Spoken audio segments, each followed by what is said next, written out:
go into all of them, but just to let you know that we had building companies, so companies that own apartments and buildings. We had energy utilities, we had research institutes. So it was a good bench of companies and people who could work together and address the issue. These are the project demo sites. They were in Sweden, in Germany, in Austria, and in Spain. In Sweden, we had 3 cities, which is Mölndal, Borås, and Eskilstuna, where we are today physically. In Germany, we had a demo site in Berlin. In Austria, there is a so-called Mariela region. And in Spain, the demo site was in Palma de Mallorca. And what type of flexibility we did investigate? This is a comparatively big table for such a short presentation introducing you to the conference. But just to let you know that in different demo sites, we were considering different production units that could provide flexibility, such as CHP plants, heat-only boilers, combined cycle heat, combined cycle power generators, I could say. Or, sorry if I misspelled it. We had district heating systems of different size. So in Borås, let's say the total yearly consumption of heat is 600 gigawatt hours, whereas in Mariela it's just 1.6 gigawatt hours. So we had systems of different size. And we also had tested different types of storages, which is storage in buildings and storage in accumulator tanks and other types of storages. So to recap, these are the main questions that we were trying to address in the project. So the question number 1 was which optimization approaches can be used? Then the question number 2 was what is the cost-efficient flexibility potential at city original level? Question number 3 was how do we adjust the solutions to ensure climate resilience? Question number 4 was how do we enable operational flexibility? And question number 5 was on what could be the business model for their tested flexibilities. A little bit on the structure of today's conference. You will hear the presentations today. And instead of the normal chat in Teams, you have the Q&A session where you can type your questions there, and we will try to address your questions at the end of the conference. Or if we get any time during the conference, we will pick some of the questions and address them. But please feel free to write your questions in the Q&A. Now here is an agenda again, and I think I still have a few minutes. Okay, that went way quicker than we thought. But since we needed to test everything, I could also let you know that before each block, we will have this type of slide. So the next block starts at 10 o'clock sharp. We made it there specifically like that because some people could join for specific blocks. And for that reason, we don't want to start earlier and we try not to be over time. So the next block specifically will start at exactly 10 o'clock. Meanwhile, you can all and we can all probably just get a cup of coffee or heat their bathroom or something else. So I guess just for now, I will probably mute the presentation and we will wait until 10 o'clock when the first block will start. I hope that is okay with everyone. So welcome back, everyone. Can you hear me? Great. So let's get started with the first block. So first out is me, Johan Kensby speaking, and then Filippa, and then we're going to hand over and get some experiences from the demo site, and you will get introduced to those speakers as well. So my name is Johan Kensby. I'm CTO and co-founder at Utilifeed. For those who haven't heard about us before, we are a company from Göteborg that basically helps energy companies to become data-driven in everything they do across the whole value chain, from designing price models to flagging errors in the system to optimizing flexibility. That's what we're going to speak about today. And to start off, you are all aware about the situation in the electricity grid with record high prices. Here you can see the graphs for the 4 countries where we have demo sites in this project. And as you can see, it's going upwards and it's looking pretty grim for the winter. But what's not talked so much about is that the prices aren't high all the time. They fluctuate a lot. This is the last week's electricity prices for the region that we are in now, SE3, the second most south region in Sweden. And as you can see, we still have hours with fairly low electricity prices and hours where they are high. And this is a transition we started to see even before the energy crisis. Over the last year, the variation has increased a lot. It's actually multiplied in a couple of years. If you look at the average difference between the highest and the lowest price within a day or within a week. So where do I want to go with this? That if you have flexibility, you can be a hero. Imagine if you could produce electricity at all the hours when the prices are high and the need is greatest, and you could use your electricity at the hours where the prices are still relatively low. Then you can both save money and you can also help and balance the electricity grid. So that's a big focus in this project. And just a bit of a bigger picture. So variations, one factor driving and increasing variations in prices is that we're having an increasing share of renewables in the electricity grid. Wind power and solar power, they produce when they produce, and then they can bring prices down a lot, and at other times they will be higher. And as Dima mentioned in the last session, we have a strong sector coupling between district energy, district heating and cooling systems, and the electricity grid. We have combined heat and power plants, which produce both heating and electricity at the same time. There's heat pumps in these systems. There's even some cases of direct electrical heating in some grids. And there are also buildings that have both district heat and heat pump and can choose the supply at every point in time. And since the systems are connected, and there's a huge perk of thermal systems, and it is that they have a big thermal inertia. There's lots of free or very cost-effective flexibility already available in these systems. And that is why there is such a great opportunity for district energy systems to help and balance the electricity grid.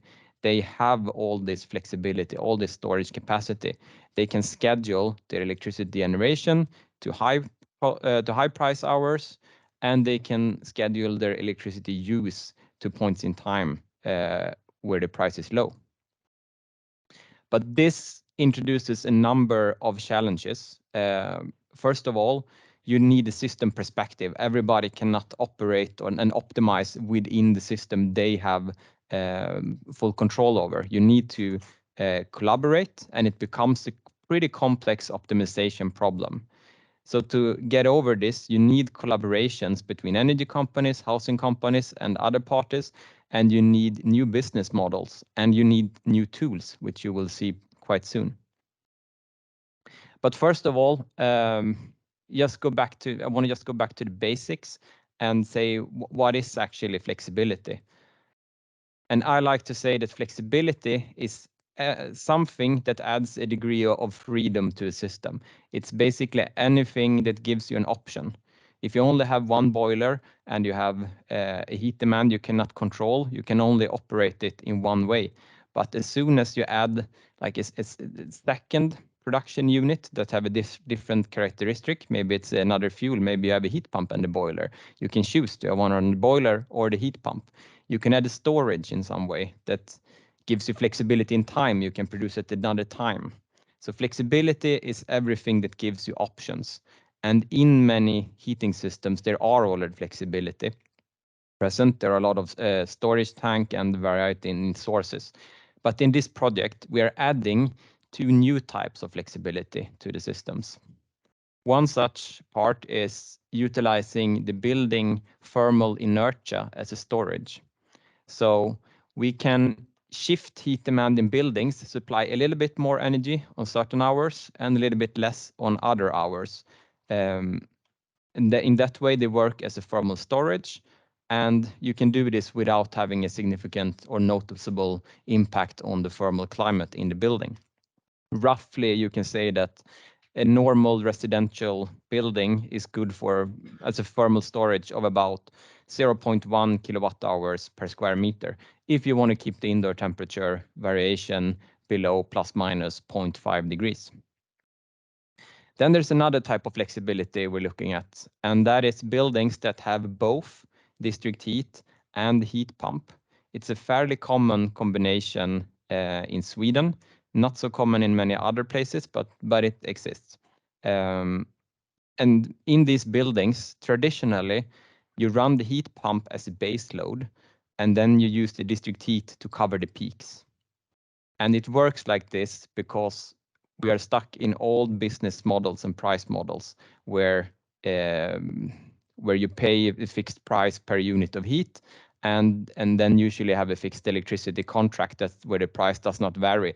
So it's the economics often falls out that it's best to run it as a base load and a peak load. But if you look at the system perspective, look at the electricity prices before, then it's obvious that you should turn off the heat pump quite frequently and only use the district heat and run the heat pump as much as you can when the electricity prices are really low. And just looking at the values these can add, so this will end up in operational savings, and it depends a lot on what the characteristics of the system they're implemented in is. So if you have large variation in production cost and you don't have that much flexibility before, you can have tens of percentage of operational savings for the cost allocated to the flexible buildings. If you look at the heat pumps, savings potential can be even greater since you are hedged against high electricity prices, and you can turn it off when they are high, and you can use electricity at other points in time. So there's great saving potential. This has not been a big focus of this project. That's been a focus of previous projects and other studies. Here we have tested that it actually works in practice. But I just want to highlight the savings before we go into that. And also, there are huge savings in CO2 emissions. Also, there are CapEx savings where, thanks to flexibility, you don't have to invest as much maybe in production capacity or other storage capacity, so you can save on investments thanks to flexibility. And it also increases the security supply. If there's a shortage situation, you can use all the flexibility to go down in demand and manage the supply of the city. So it adds value on many different layers. And back to the demo sites in the project, just to highlight what's special for each site. So looking at how they interact with the electricity grid on the production side, 4 of the grids have a CHP plant, or 3 of them have, and the 4th is looking into building one. And at the other sites, they also have a heat pump, but Palma in Mallorca, they also have the CHP and the heat pump, and the heat pump is used for the district cooling system. You use the cool side for that, so it has a double interaction with electricity grid. And looking at the demo site in Berlin, it's combined heat and power, heat pump, and there's also photovoltaic, so it even has a third connection to the electricity grid. And then all sites, I should say, except one, already have a hot water storage tank, so some major part of flexibility. And the site that don't have it is Mölndal, but they have another great type of flexibility. They're connected to a neighbor grid where they can trade heat each hour. So looking at the extra flexibility we're adding, at 3 sites, we've added using the thermal inertia in buildings to shift demand in time. At one site, we have focused more on shifting between district heat and heat pumps in the buildings on the demand side. And here in Eskilstuna, where we are now, we have tried both these technologies. And in Mallorca, it's building thermal storage, but we haven't used the building. We have used the pool instead, where we can vary the heating of the pool, and that's a huge thermal mass that gives flexibility. And we also looked at using the distribution grid to vary the supply temperatures and use the pipes as a storage. So when you have this complex production side with varying electricity prices, you have existing flexibility, and you have the flexibility in the buildings, it becomes a pretty tough optimization problem to figure out how should you run every component at every point in time to give the lowest operational cost over the full horizon that we can forecast. And it's really hard to do this with traditional control logic, like when should you charge the storage tank, or when should you turn down the flexibility because you can produce it another hour. And so it's hard to do this with rule of thumbs and simple logic.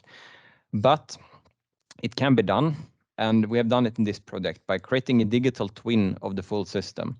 So all production units, we model like how they ramp with different operational modes, everything they can have. All centralized flexibility like storage tanks, the demand flexibility we have models of, and connections to the control systems in the buildings. And also the distribution grid, how the water propagates through the pipes. And we also have a digital twin of every single connected building in these cities, not only the ones providing the flexibility, but we have a forecast where we forecast the heat demand, the volume flows, the temperatures we can do it in every single building. And when you take all these models and combine them, you can work with model-based optimization, and there are really powerful solvers available that has made great progress in the last year, and many of them are open source as well. Then they can actually solve this big complex mathematical problem, how we're going to operate the whole system in order to reduce the cost as much as possible and provide as much environmental benefit as possible. And how that actually works, I'm going to hand over to my colleague Filippa that will give us an introduction of that. Can you hear me now? Yeah, good. Yeah, so I will tell you a little bit more exactly of what we have developed within this project. So Johan gave you a good background. And my name is Filippa, and I work at Utilifeed together with Johan. So what we have developed is a production optimization tool. And some of the key features in our optimization is that we have a load forecast that we do with our machine learning algorithm, Energy Predict. We also include an electricity price forecast, and we have flexibility as a part of the optimization. And especially in this project, we have the demand side flexibility. And in this project, it is provided together with Noda. And so what do you do? So you use the tool to plan the daily operation of your system up to 10 days ahead. And you start by giving some input values. So you set the availability of your units in the system. You set the fuel and electricity prices for the coming days. You get the heat demand from Energy Predict, and you get the available flexibility in each building from Noda. Then you perform your optimization, and then you get some results.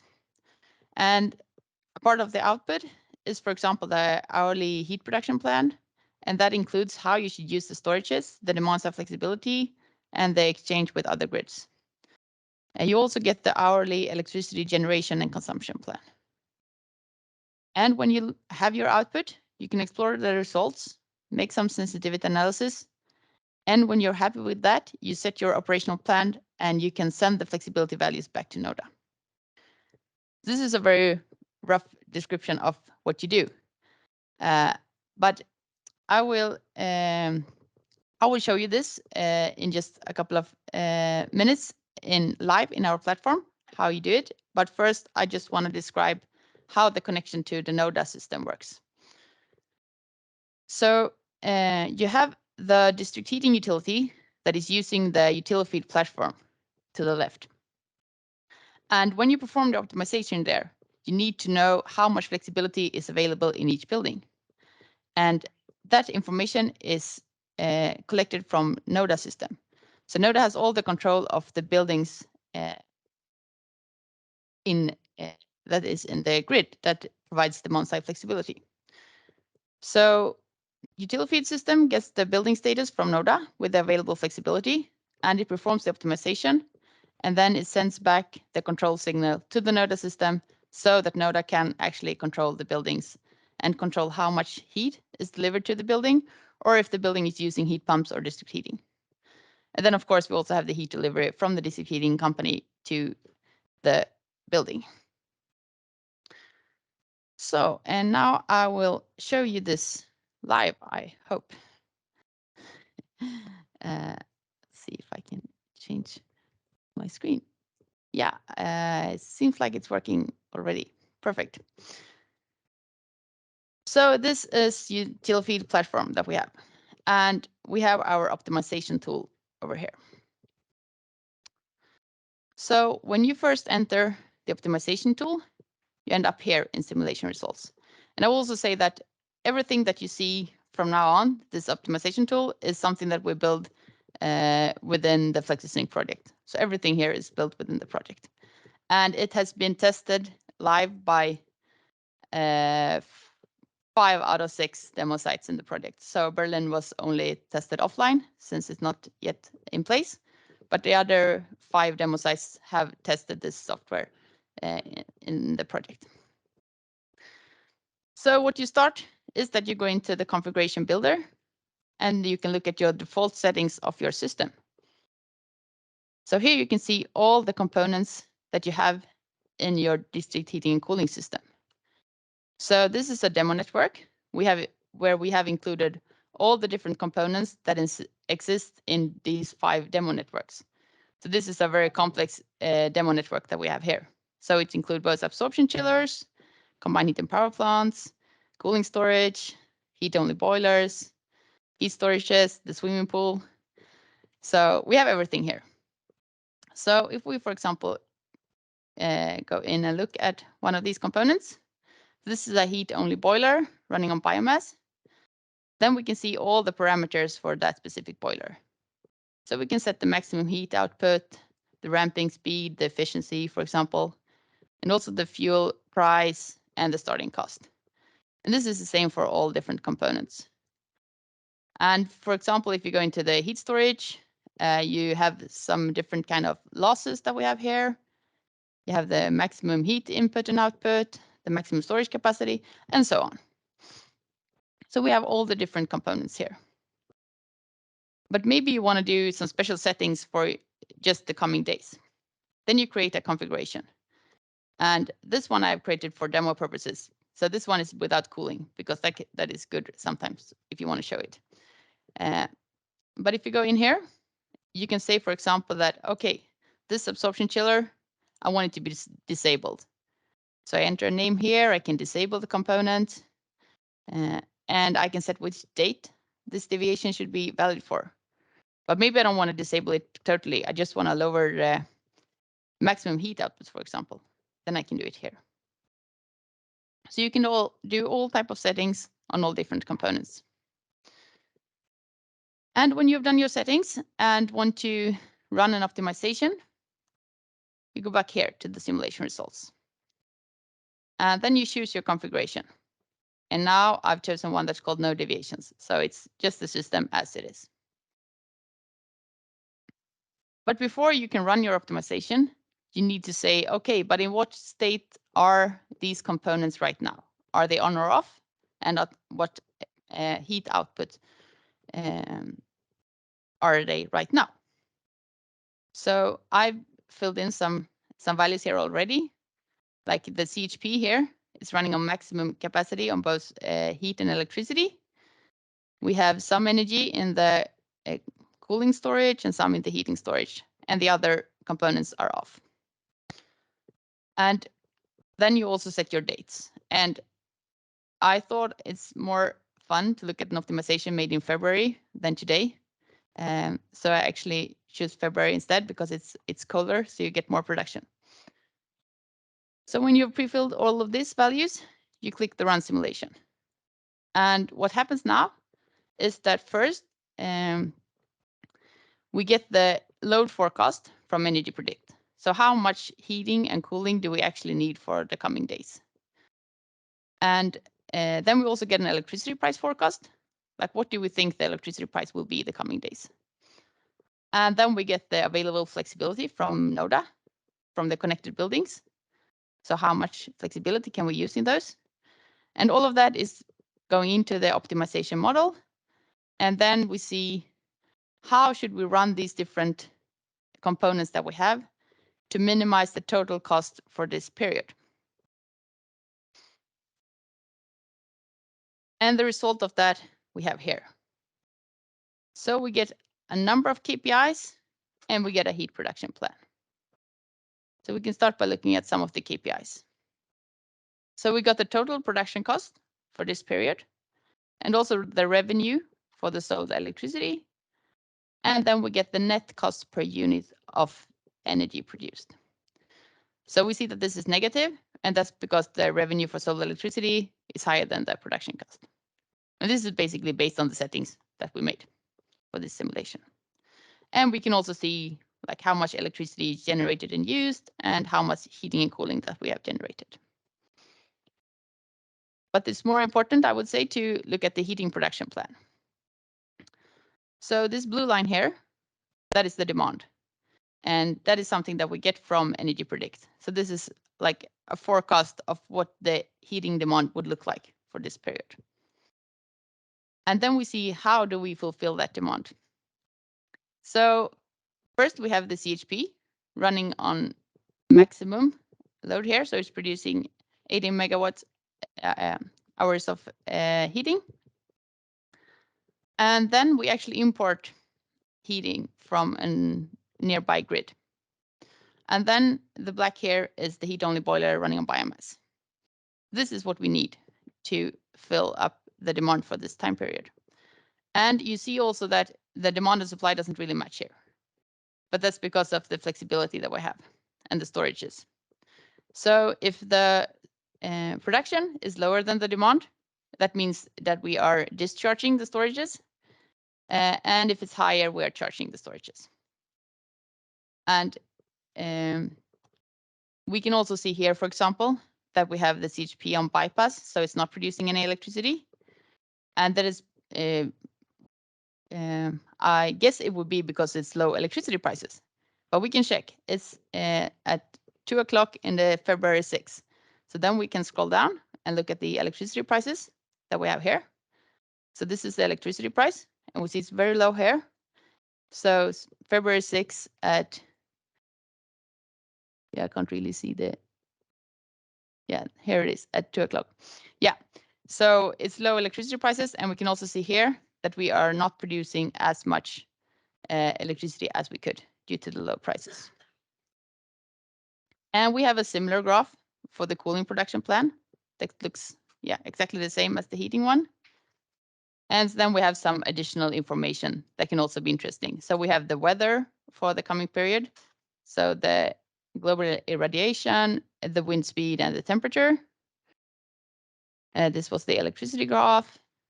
We can actually see the marginal production cost for both the cooling and the heating. So those are separate. This is for the cooling, and this is for the heating for each hour during this time period. We can see the external connection, so how much heat is imported, that we saw also in the first graph, and how much is exported. And then we can see how the storages are used. So this is how much energy that is stored in the cooling storage and the heating storage. And then we have the small swimming pool here at the bottom. And here we see how they are charged and discharged. So all of this together makes your coming operational plan for the future. So you know how to operate your system. And when you think this looks good, you can also make this your official plan, and that also makes the signals be sent back to NODA so that they, or their system, there's no person, know how to control the buildings, the actual buildings. So yeah, that was what I wanted to show from our system. And now I will hand over to Fredrik, who will present from the Mölndal demo site. Fredrik Martinsson from Mölndal Energi and work as the energy system developer there. And I was part of this Flexi-Sync project and performing some of the tests for the Mölndal demo site. And I will talk a little bit about lessons learned from that. Just a little bit about Mölndal Energi, the short version. So we are an energy company close by Gothenburg in southwest of Sweden. And we have worked a lot about introducing renewable into our district heating system. So as you can see, we have this graph showing the relative CO2 emissions from production of district heating over time. And as you can see, we have went from about roughly 300 down to almost zero the latest 13 years. And that is due to that we have phased out peat as fuel and also introduced recycled wood chips and wood residues and replaced fossil fuels with the bio-oil for peak load and starting fuel. So this is a tremendous journey we made, but we're not happy with that. So that's why we joined this project to become even more resource efficient and also introduce more flexibility. So about the demo site. So the buildings were owned by Mölndalsbostäder, so the municipality-owned housing company in Mölndal. And as you might remember, this demo was about the thermal inertia or flexibility in district heating demand. And there were two multifamily dwellings, altogether around 18,000 square meters of heated floor area. And it's actually those buildings you can see in the picture. And of course, this was a very small part of the total demand. So they represent around 0.5% of the total district heating demand. But still, we think this was an important test for future strategies and to learn. So about the test period, so it was performed in February and March this year, and altogether we controlled the heat demand or discharge or charge the buildings 18 times. And here is the picture shows the flow chart with the different companies involved. So Mölndal Energi was using this, as Filippa showed, the utility feed platform, sending signals back and forth to the NODA, which also worked together with KTC, which was the control system of company in the building for the building heating system, and the buildings were then owned by Mölndalsbostäder. And as we, our experience was that this IT solution works well. I mean, we could see the signals were going back and forth, and we can see and also measure that we have actually changed the heat demand in the buildings. And also that this optimization works well. It's making logic results for our system. The system were mostly using it for discharging the buildings during morning and evening's peak. So we had a period of quite even weather patterns. So it would have been interesting to try it in another period as well. But still in the late period, although we didn't send the signals, we could see also another pattern in the optimization that the buildings were actually charging during middays. So when we have high electricity prices and want to produce more CHP, it was using buildings to charge them. But yeah, that was in the very end of the test. And also this was a novel, I mean, first version of this optimization, and we had a lot of things on our wish list, and one was the dynamic prices for our export and import of heat to our neighboring network. That might have given, we don't know, but might have given different results. So here is actually almost the same as Filippa showed before, but from our system, and I will try to work you through this kind of flow chart. But the blue is the demand forecast in our system, and then we have another possibility to export 45 megawatts of heat to our neighboring system. So we want to do that as much as possible. And at this point, at the peak, we have a reduced production capacity. So we will use the buildings to even export more to our neighboring network. And that is what we see happening in the marginal costs that goes up in number 2. And then that triggers number 3, that we will discharge the buildings. So that is kind of one example from these 18 times we tested the system. Yeah, as I said, the signals and optimization are working.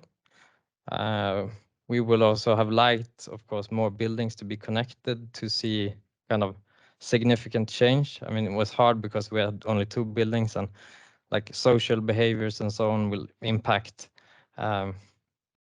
how clearly you can see what kind of impact this charging and discharging has.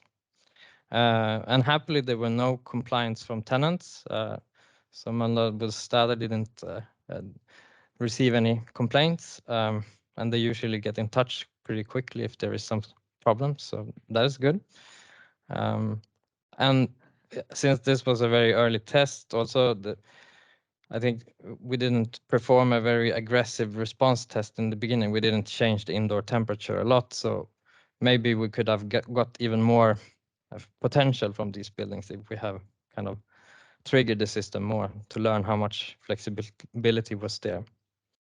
And also early on we discovered what I call rebounds effect, but like after a discharge we got a really high peak again. So that was something that was fixed during the project, but yeah, something to be aware of, that those effects can happen. And also there were, as you saw on the last picture, kind of fast on and off regulation where we have to discharge very close in between, and maybe for the expert, maybe to introduce some kind of feedback control that maybe those 2 hours could be put together, or not going very quickly back and forth. So next steps, what we would like to do so far, what we have thought of is, yeah, we would like to see how can we connect buildings more efficiently. Is there like cloud solutions where you don't even need some hardware in the building that we could use?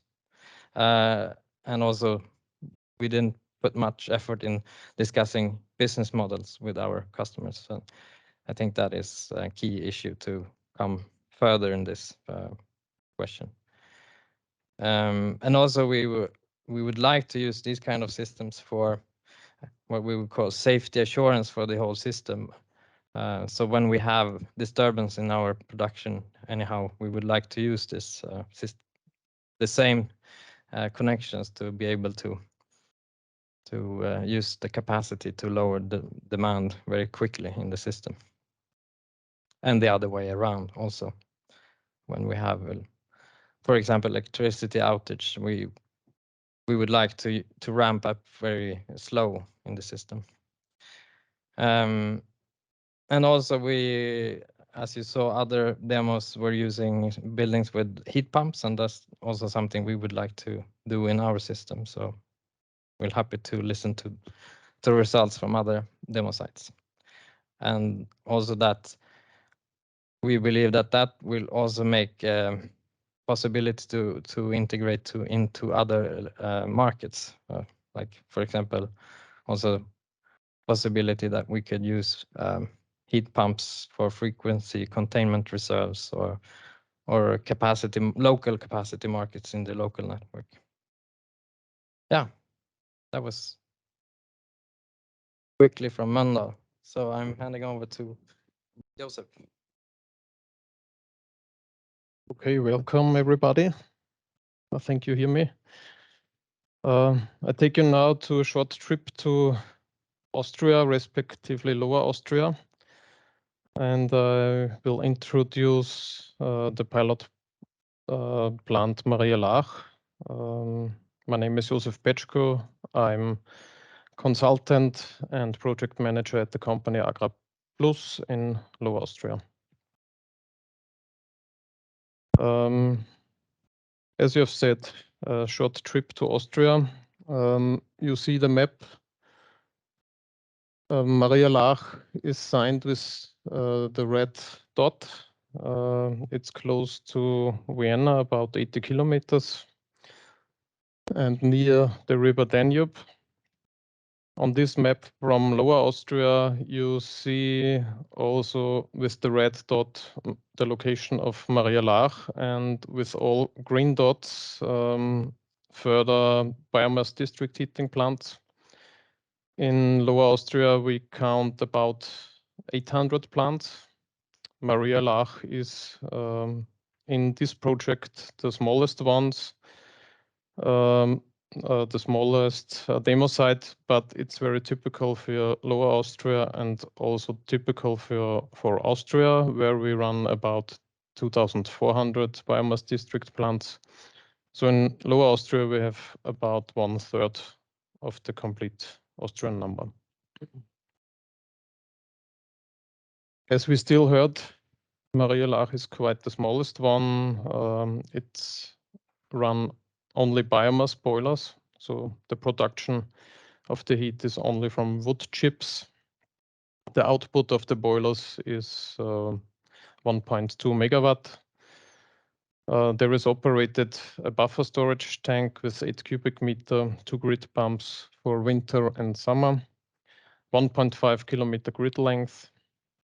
There is operated a SCADA system for the plant, the boilers and the substation. And the operation focus is a high utilization grade of biomass. The plant is owned by local farmers, about 25 farmers that bought a share from the cooperative, and they are interested to bring their wood chips only from a few kilometers distance to the plant. One future development will be the integration of a small wood pyrolysis CHP plant with 50 kilowatt electrical output and about 100 to 120 kilowatt thermal output. This is also the number that we need to cover the base load of the plant, and it's planned, and this is also one reason for this project, that the CHP runs the most time of the year, and the biomass boilers are only in use during the heating season. On the picture, we see here the buffer storage tank and one of the boilers. When we have a look to the demand side, we have about 30 heat consumers. The main consumers, the bigger consumers, are restaurants, hotels, schools, some public buildings, a multifamily apartment building. Each of them needs about 120 to 250 megawatt hours per year. Further consumers are single family buildings, small public buildings. Several substations at the consumers have a buffer storage tank too, planned to use as a common storage tank for the whole plant. And the complete demand, the total heat demand of the consumers are 1,650 megawatt hour per year. On this plan, we see the grid. On the south, the plant, and then the grid goes through this part of the village, Maria Lach. Here we have a look on the surface of the SCADA system where you see the two boilers, the buffer storage tank. We collect here different operation parameters. The system is have installed some heat meters, some manometers to measure the pressure, to measure the temperature. And this is the basic for the numbers that we used in the project. On this picture, we see one example of the heat consumers of the substation. You see the controller of the substation. This is a further one with a new controller and only a difference on this secondary side. We see here one of the heating circles of the secondary side. So this is the basement where we collect the data. How did we implement the flexibility? We had luck that there is a software solution between NODA and our SCADA system Schneid still available. So a software solution was possible and we don't had a lot of work at the consumer. We only updated the SCADA systems to the latest version and changed at the substations the old controllers to the latest version to MR12 from Schneid to have a bigger possibility in the measures that we can take. And then was installed an interface between Schneid and NODA at the SCADA computer at the plant. Here you see the situation before we started with the modifications. We had the old controller types, and this is a picture of you see the new surface, the new SCADA system software, and also the new controller that we used for the 5 buildings where we test the flexibility. A few words to how the work was shared at the tests. From NODA, you can get the hardware and the software solution. For us, the software solution. For the demand optimization of the buildings, the control parameters were the indoor temperature, the demand prediction, and the thermal inertia of the buildings. Indoor temperature is in clamps because not every building have indoor temperature sensor.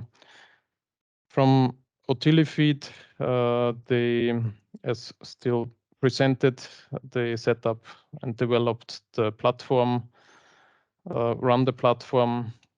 You see that is online based, and due to periodic over or underheating,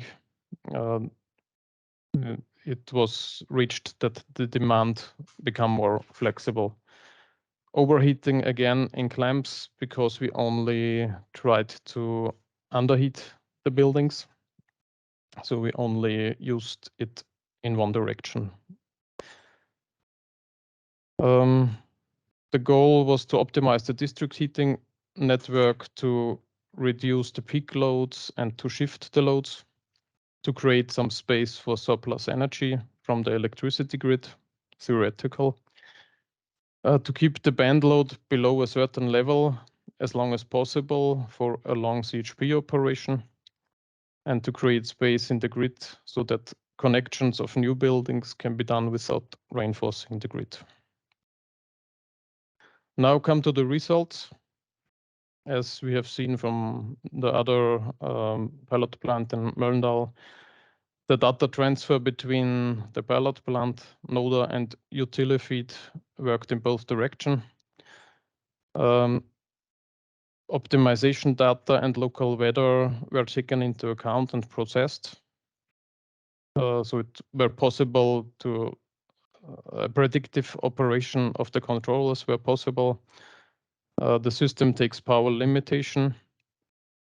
The settings and measures were on the safety side, so it was a conservative testing approach.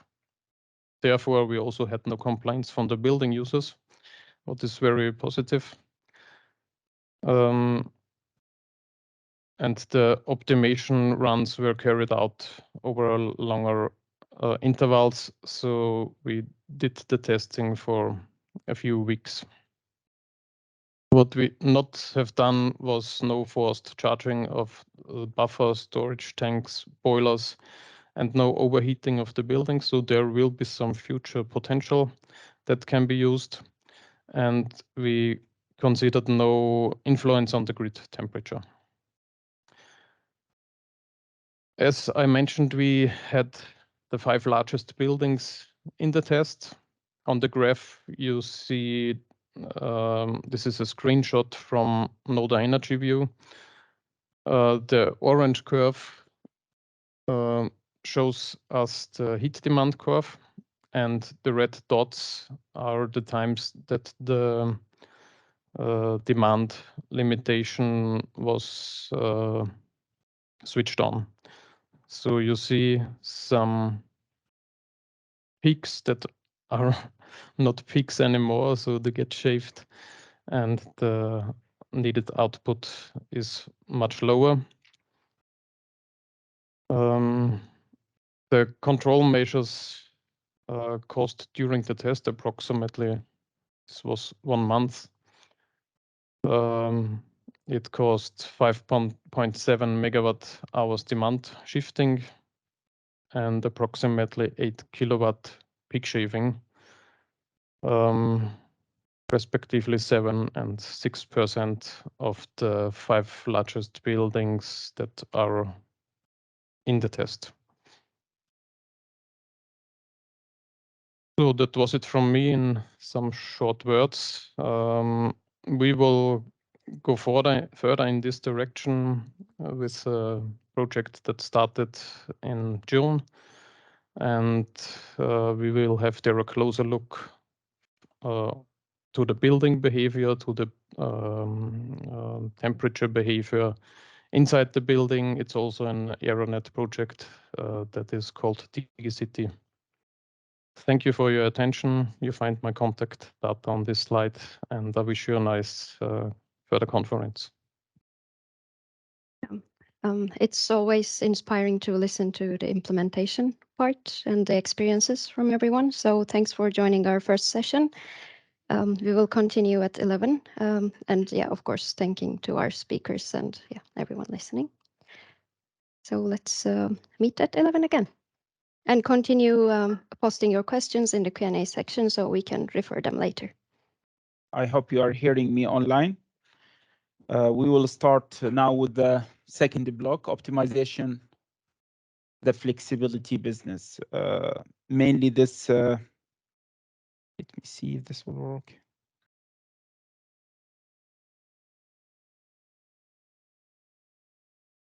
Now Murphy laws again. Yep, now it is. Yeah, we start with this block will be presented by me from LTU, and Ying from RISE, and Caroline also from AIT. We will talk now about optimization. First, my name is Khalid Atta. I'm from Lund University of Technology. I'm associate professor there. And we will present here most of the findings from work package 1. So what we will talk now, it's a quick summary of what we did of WP1. And I think most of you have heard this presentation before because it's done in the start of the project. We start with the district heating business. We define, we start from, we thought we just defined was district heating in the beginning. Then we start with the what's the flexibility. There was nice definition for Johan, but we have another one which is complementary what he said. Then we go for flexibility optimization, and we show an example when what we did to Luleå City digital twin optimization. And finally, we came up with results, impacts, and what we can take with us from this project to the next project or next research. District heating, we just define. I was hoping that we are the first block to present, but we end up to be the second for some reasons. But yeah, we define district heating can be defined as a system that provides customers with heat that's generally generated in central plants or might be distributed plant through pipes in the form of hot water or steam into individual system varies widely. So it's more or less about any energy transport system: generation, transportation, and consumer. These are the three parts. What's the main goal is to deliver the required energy. There is a demand for energy, and we provide that to the users. And at what cost? We wanted to make it as minimum cost and minimum environmental impact. These are, in general, what we want to deliver here. This is just example of Luleå city district heating systems. And in summary, it can be summarized in this simple, where is it? This simple chart, which is just pumping station that get hot water from the CHP or boilers or different type of sources and deliver it to the houses and then get the cold water back to heat it up and move on.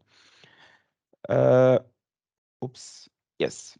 Then there was nice the definition by Johan. He say flexibility, it's a freedom.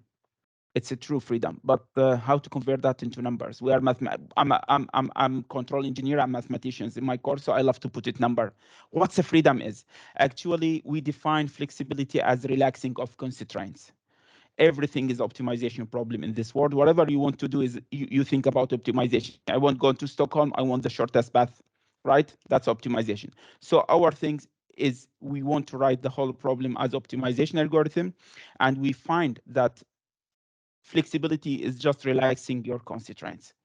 If you have equality constraints, I want the room temperature to be 25 centigrade, then the flexibility is about putting a boundary. No, the temperature between 20.5 and 21.5.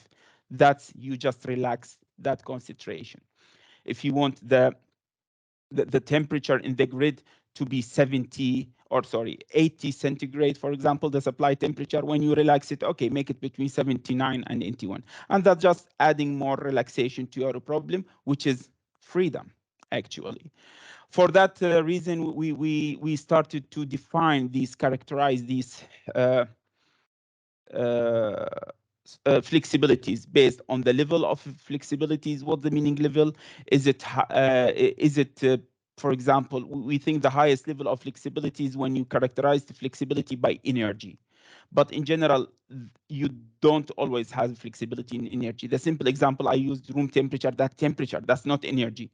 But similar to NODA, they convert the building and the temperature and the mass of the building into flexibility in kilowatt hour, plus minus. And that's the highest level. So you can characterize different types of flexibility in different levels, but it's nice to bring all the flexibilities back to the same level.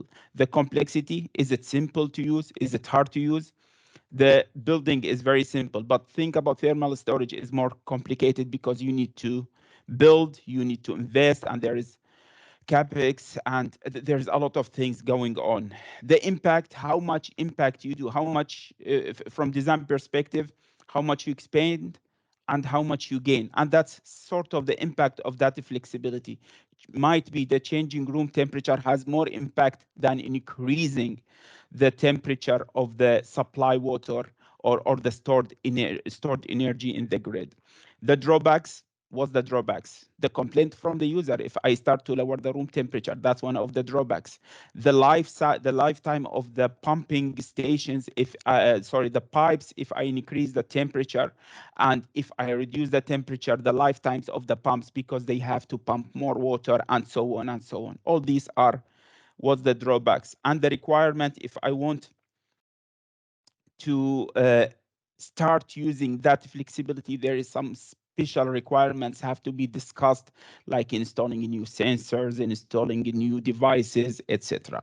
Finally, the nature, is it a design or operational? Is it exist, or we have to design that flexibility. As an example, I will not dig more, but this is an example was requested by our colleagues, the demo, to characterize what the flexibility I get by increasing the water temperature of the grid. And this table shows that example if I increase the temperature by 3.5, 4, 4.55 degree, and we can see how much the maximum, minimum inflow I can feed to that. What's the gain? What's the maximum power capacity I can store in the network? What's the losses, etc., etc. The nice thing about that, we convert temperature. The level of flexibility here is temperature. We convert it into power. Why? Because and in the optimization algorithm, for example, I think that developed by Johan, we need all of them to speak the same language. I cannot mix apple and banana together. I need all of them to optimize them. I want them, all of them to the same level.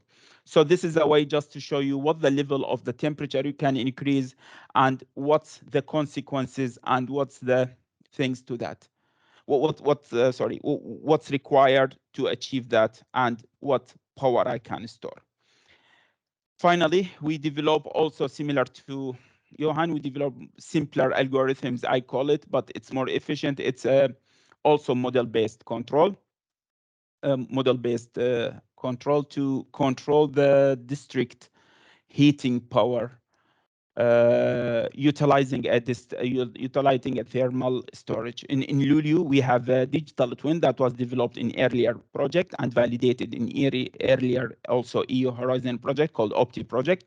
We have a digital twin that simulates the whole district heating of Lulu city, but in Lulu we don't have thermal storage. It was introduced now, and now it's started to operate actually. In this month they start to put it in service in Lulu. So we run some scenarios to show that. For that reason, we put goals for our optimization is to be simple, modular, realistic, because we need it to run fast. We need it to be modular. If I want to install the district here, if I need to add more storages, add more components, or we at the same time, we don't want it fictional. We want it to be realistic. That's mimic the real system.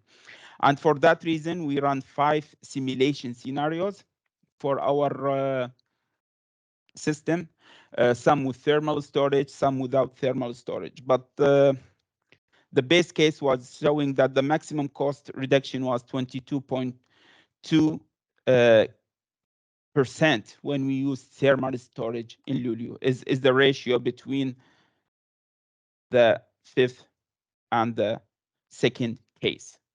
We have like 22% by increment in profit. The optimization here, unfortunately, was only focusing on cost. We didn't look for the environmental impact. We didn't take into consideration also the lifetimes of the equipment or these things. And that's actually part of our future work. The results and the impacts from our things, it's a flexibility of different nature can be objectively compared and evaluated. We could compare finally apple with banana by convert them into intermediate stage. The current operational strategies in district heating, it can be improved a lot with minimum effort. We can improve the performance there. Guided by digital twin, optimal design can be tested and verified. And finally, giving the proposed algorithm and schemes, it's possible to optimally integrate flexibility into more extensive systems. We showed that, and I think it's approved by this is simulation, but what Johan showed, it showed that there is a lot of things we can do by integrating flexibility. What's next? So far, we didn't think about all the sectors we have. In the north, we started to have more data centers. They don't want to be warmed, actually, because they just open the window to send the heat. And I'm not sure about that, but I hear that Lulu City, for example, got 1 degree centigrade in average more due to Facebook data centers. We have 3 Facebook data centers there, and I'm not sure about that, but I heard it from some people working there. And our idea is to start to integrate more the data centers. And now, due to the fossil-free steel era, we should start to think about what the shift there, especially in Luleå after shutting down SSAB, how we will integrate the new technologies into that. We will not have a free gas as before. So the integration of the new electric, new hydrogen sources into district heating and utilizing that, I think, is the next step. So I think that's all from my side, actually. Hello, everyone. My name is Caroline Mansberger. I work for the Austrian Institute of Technology, and me together with Ying Yang from RISE from the Research Institute of Sweden, we worked on Work Package 5, which is called the Business Implications from Increased Flexibility. So today we will present mostly our work concerning business models. So just a quick overview. The difference between Sweden and Austria, so the two countries that we developed the business models for, here you can see that Sweden has a rather high share of district heating in the residential sector compared to Austria. Concerning the heat generated within district heating, it is visible that Austria's as a total still has a lot of fossil fuel generation for district heating. And Sweden has a way higher share of renewable CHP production already. So our methodology for the business model development was that we used the business model canvas as an approach. I will come to that in just a second. We conducted a quite broad policy analysis concerning the EU policy, but also country-specific policy. And then we kind of had different approaches within the countries. So in Austria, we had a profitability analysis, which is based on an optimization tool that was developed at AIT, so for the Austrian case only. And we used this profitability analysis to then go further with the business model innovation for the pilot side of Maria Lach. And the Swedish part did a price model analysis and then conducted the business model development. So just to be on the same page of what a business model is and what a business model canvas can do. So we understand a business model as a description of how a company generates or intends to generate profits. And the business model canvas is a quite, let's say, useful tool in order to display how a business model works. So at the center, we have the value proposition, so the value that is delivered to the customer segments via customer relationships and channels. On the other hand, for a working business model, you do need key activities and key resources within the company, and you need key partners to deliver the value to the customers. Additionally, the business model canvas displays revenue streams and cost structure, so it actually displays how the profits are generated.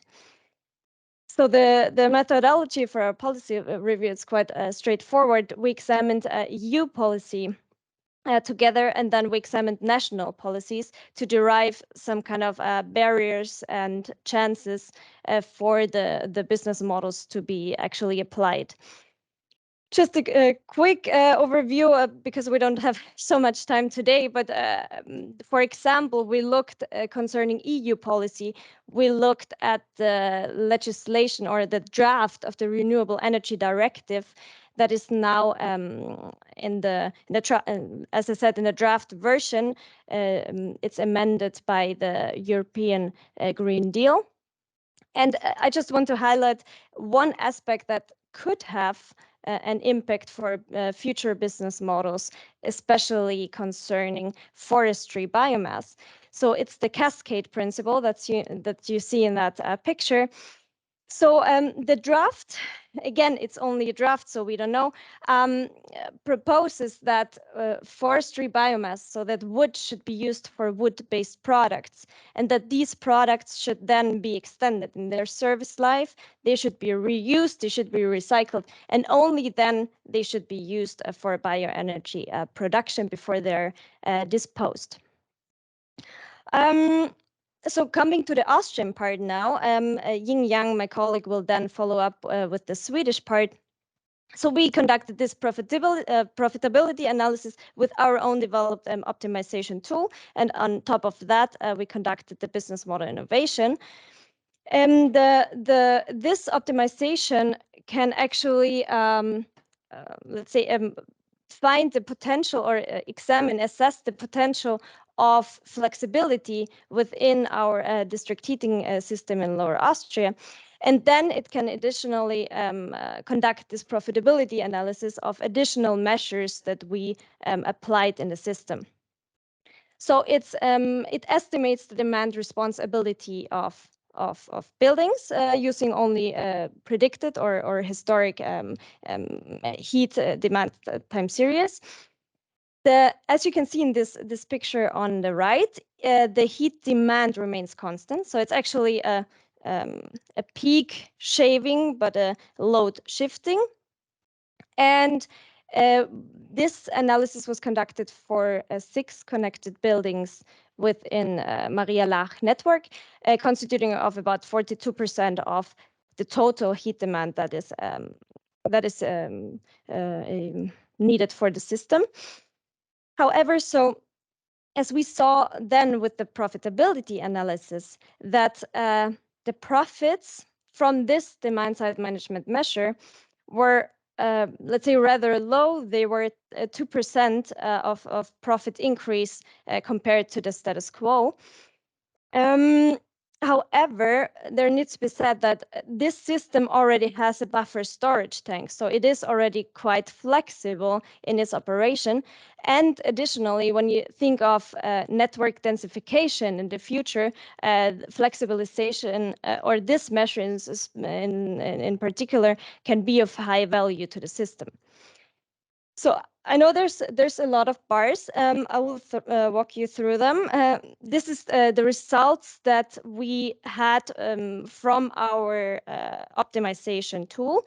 So you see in green the status quo, so the profits, the yearly profits generated by the status quo case. The status quo is 2 biomass heat only boilers and the buffer storage tank.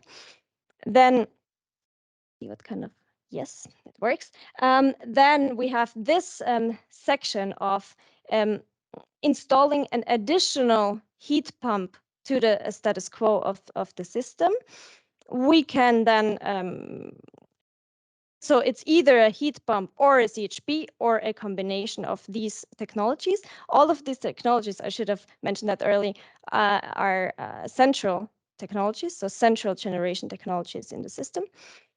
And what you see on the right side is the profits generated with technologies that receive support. So we examined heat pump investment support, we examined fixed feed-in tariffs, and so forth. So as you can see, these cases are obviously the most profitable cases for the Austrian demo site.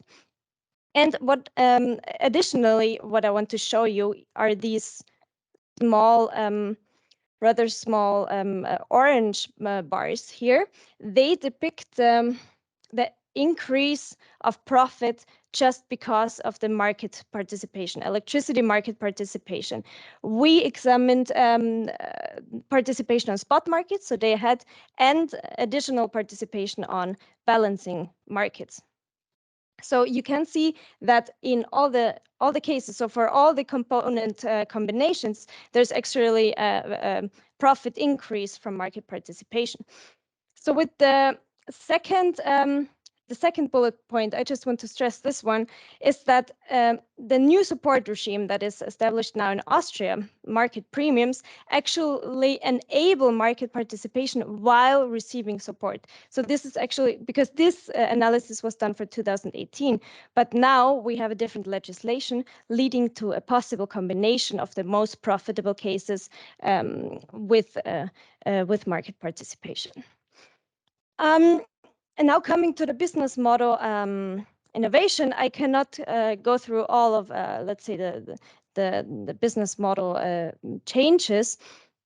However, here is the basic model. So let's say the status quo of the utility working at the demo site, and with adding, so by adding a CHP or an additional heat pump to the system, you actually get a connection to the electricity system, which we find quite interesting, and we saw that it was profitable in the cases.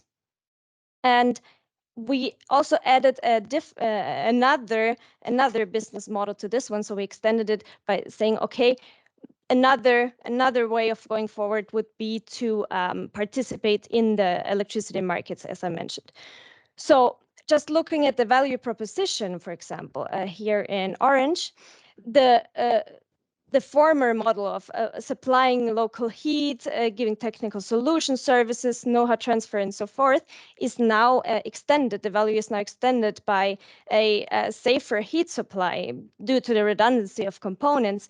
And you also have renewable local electricity supply and maybe even more attractive prices through the provision of flexibility, as we saw. Concerning the customer segments, they are now extended from only like the living area, so kind of cooperatives and whoever, so residential sector and so forth. They're now extended to electric utilities and maybe, if participating on a market, even buyers on the electricity market.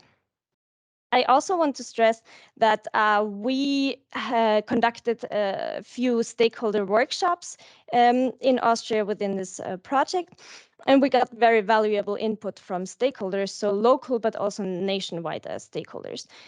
So to enable these business models. So of course, we need enabling legislation and funding. So what we saw in the profitability results was there is still until now a need for funding, but of course this was 2018, so we have a different situation on electricity prices and so forth right now.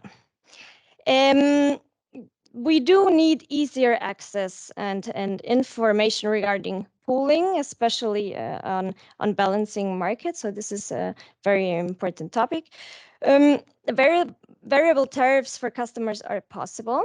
So that's also what we learned. However, there's quite a long life of heat contracts, which can be a barrier. So for new customers, it might be easier to apply flexible tariffs. However, for long-lasting customers, that might be more difficult.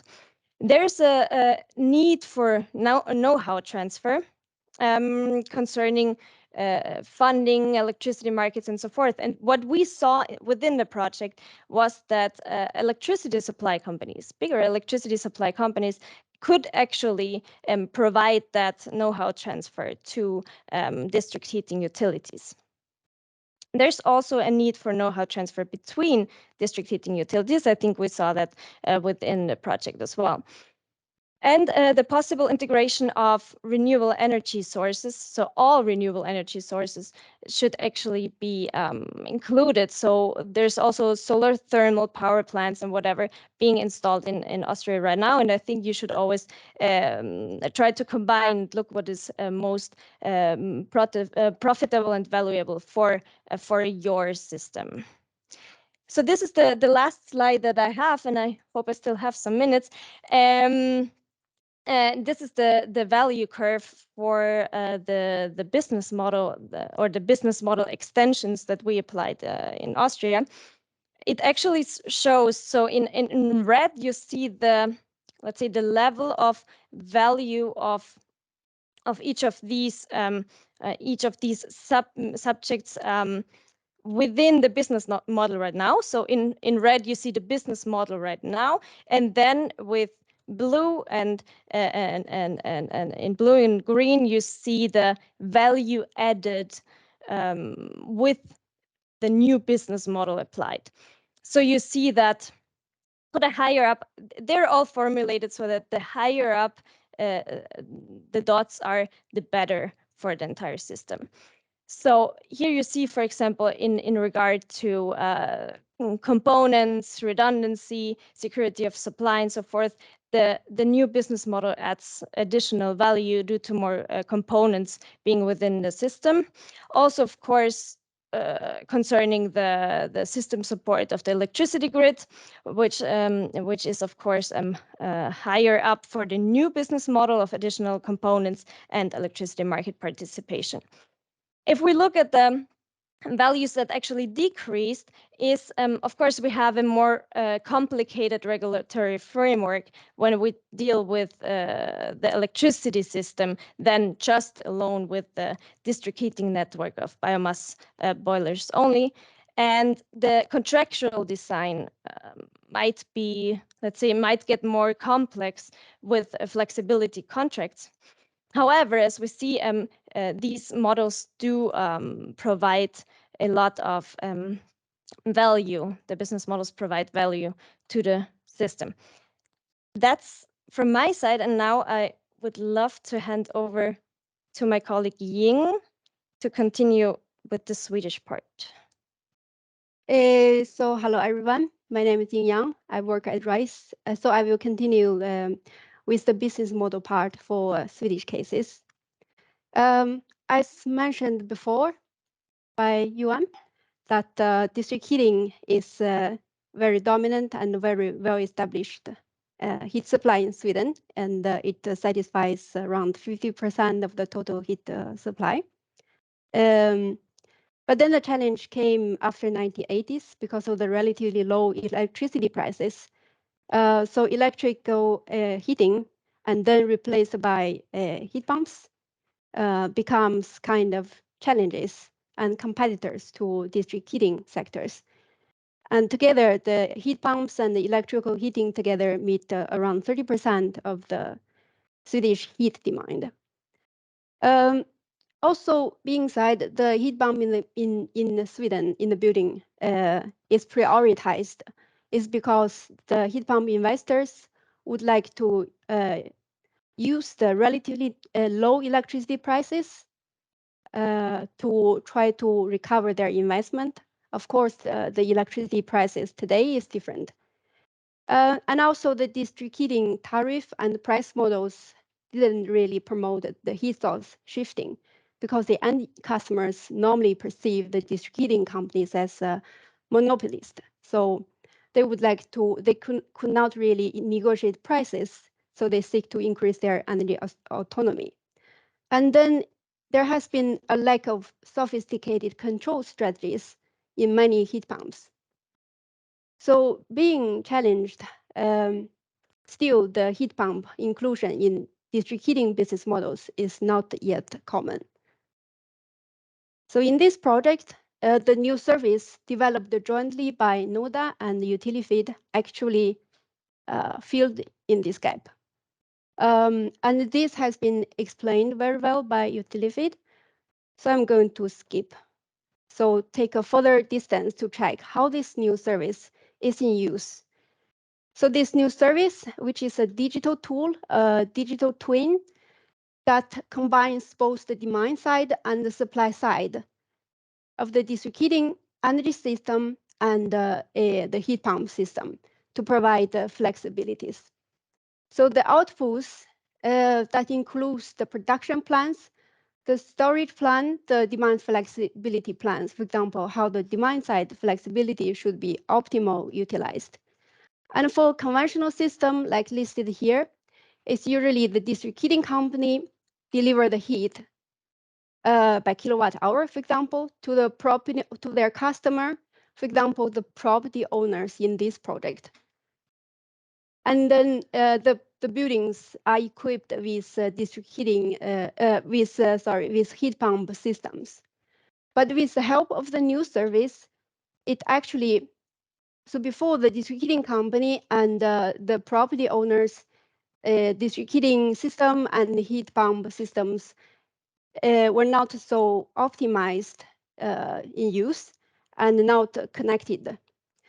So with the help of the new service, it actually combined the district heating company's network and the heat pump operation. It also brings the possible new actor, which is aggregator. So in real cases, there are different ways to deal with the demand flexibility plan, which is the flexibility control signals. So there are mainly three ways or three possible scenarios that how to handle this flexibility signal, which is to switch on or off the heat pumps at their customer side. So this new service will enable the district heating company to send the flexibility signals to switch on or off heat pumps. And then these signals can be handled by either the new actor aggregator, for example, NODA here, or the property owner, or it can be handled by district heating company itself. So based on those different scenarios and other assumptions as well, we can further develop some business scenarios. So the keys are here. Here is where we come to the next steps about business models. So just a quick recap, as Caroline also introduced this business model canvas, I just want to say when we talk about business models, we're actually asking some questions like who invests, who owns, who operates, who sells, and sells what, sells to whom, and how to sell. Sell with what prices, with what costs, and get what benefits. So third question here is simple. Who sells? In our product is we are developing business models for district heating companies. So they sell the heat as a product or service. And sells what heat? Sells to whom? In our product is the property owners, the multi-family buildings. And then we will deal with the other questions later. And now they all correspond to different value chains like value proposition, value creation, delivery, and value capture. So based on that discussion, we actually proposed the two representative business models based on the operation modes of heat pumps and the investment arrangement of heat pumps. So the first one, we call it the connected product, or in essence is product-oriented model.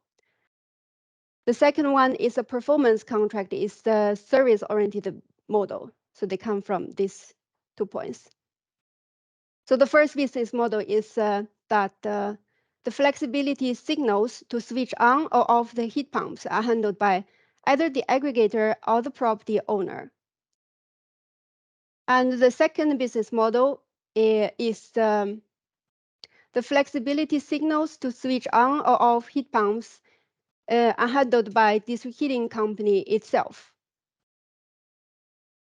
And regarding the investment arrangements of heat pumps, we can also have different scenarios because nothing is written on paper. It can be invested by the aggregators like NODA. It can be invested by the property owners like the current situation. It can also be invested by district heating companies. So these two representative business models, the first one is, so in short, that is district heating companies can do something even better. And the second one is the district heating companies can design something different. The first one, the district heating company send the control signal to either the aggregator or the property owner, and then they will decide if and when to switch hourly of the heat pumps. And the second one is the heat pump system from the district heating company's customer side become a very integrated part of their whole production system. So they will be operated in the same way as large-scale central heat pumps. And district heating companies will take all the responsibility to operate heat pumps and respond to flexibility signal. So here are the overview of these two representative business models, so business types. So as said, based on the investment arrangements and operation modes of heat pumps, we can have different business scenarios. And it's very easily to agree that district heating company will invest in the digital tool, which is the new service developed in this project. But regarding the investment of heat pumps and operation of heat pumps, there are different arrangements. And also there are certain business model risks for district heating companies to consider because we are designing business models for district heating companies. And here we refer their customers as the property owners, as said before. So the first three scenarios, the aggregator will operate the heat pump to switch on and off the heat pumps. But the investment of heat pumps can be made by either property owner or the aggregator or the district heating company. So for these three scenarios, the biggest risk is the customer do not trust the aggregator. So there will be some trust issues because heat pump is installed at my house, at my building, but it's operated by another actor. And the customer, which is the property owners, may feel the control over their tenants' comfort level may be jeopardized, and probably they have to handle some potential complaints as well. For the first one, if the property owner invests in the heat pumps, then there will be their motivation issues for high investment, but they don't actually control. It's the aggregator who controls the heat pumps. And then the second scenario, the risk is also that they also have the motivation problem for high investment in heat pumps. And the third one is also investment risk. If the customer decides to withdraw from this service, then it is destroyed. So for the last three scenarios, it's actually the property owner who have the possibility to operate the heat pumps. And for these three scenarios, the biggest issue would be the customer or the property owners probably will fail to respond to flexibility signals because of technical reasons, because of man-made mistakes. So, and for this one, property owner invest in heat pumps, which is a current situation. So we didn't put extra business model risk here, but aggregator, same as motivation for high investment in heat pumps. District heating company also has the same issues, like here. So the business model type 2, which is the difference is district heating company will take care of everything, the whole system, the whole package. So in this case, the biggest issue for the district heating company probably would be the customers do not trust this whole package of service. And also same as customers may feel the control over tenants, comfort is jeopardized and have to handle complaints. And the same as certain investment risks as well. So these different scenarios exist on paper. And further interviews and cost benefit analysis should be made. So just check the time. Okay, I'll finish in time. So the business model canvas modification is made because of these new changes in the district heating company's offers.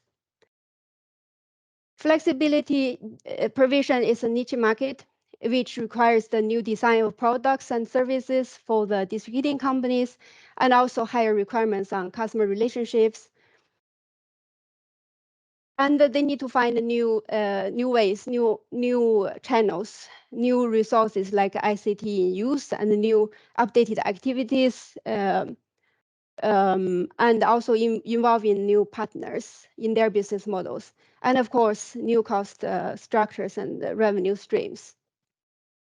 To go a little bit detail, so the first, the connected product model, actually, district heating company offers the customer a package optimization solution, including the installation of hardware and software that connects the customer's heat pump and the district heating's substation to a control interface. And they will maintain and maximize the performance of an installed product. And their customers probably will pay for the installation fee and the yearly fee for that. So their targeted customer groups can be who are quite technical and interested in control by themselves, or they have certain contract with an aggregator. And the customer relationship need to be more longer term oriented and interactive, more dialogues and engagements. And the key partners like the digital tool developer and aggregator need to be involved in the business model modification. And the new activities and channels like optimization solutions, installation, and maintenance activities need to be considered. Compared with the performance contract model, in that model, the district heating company guarantees a certain indoor temperature, a certain package to their customers to make sure that they are satisfied at any time. But the customers do not pay for each kilowatt hour, but they pay for the whole package. And the district heating companies, their purpose is to deliver the comfort to meet the temperature requirements at a lower internal cost through a functional contract. So this model targeted customers can be both non-technical and technical customers. And the similar here with the customer relationships, key partners, key activities and channels, which it should be more engagement based, more dialogues, more trust, long-term oriented, and involving new partners and even more new activities and channels. Key resources that would include in, for example, flexibility control signal, ICT infrastructure like smart heat meter. For the performance contract business model type, it also requires very efficient integration of the building into a larger district heating grid. Modify the cost structure and the revenue streams, like I'll just go through them. Cost structure, like the hardware for district heating companies, for example, they need to purchase the new service, which is a digital tool, and they need training for operation, and they need regular system maintenances, and they also probably invest in heat pumps. It depends on different scenarios, of course. And also they take the risk because customers may fail to respond to the signal, so they have to monetize that part. For the revenues, that is the savings to reduce heat peaks, and the possible flexibility to electricity grids and the remunerations. Product installation income plus the monthly subscription income. And compared with this, the performance contract would have probably service yearly subscription income, operation and maintenance income. So we also have a little development on price models to capture flexibility when using this new service. We included in 9 types of price models, which is coming from the survey that we made to district heating companies.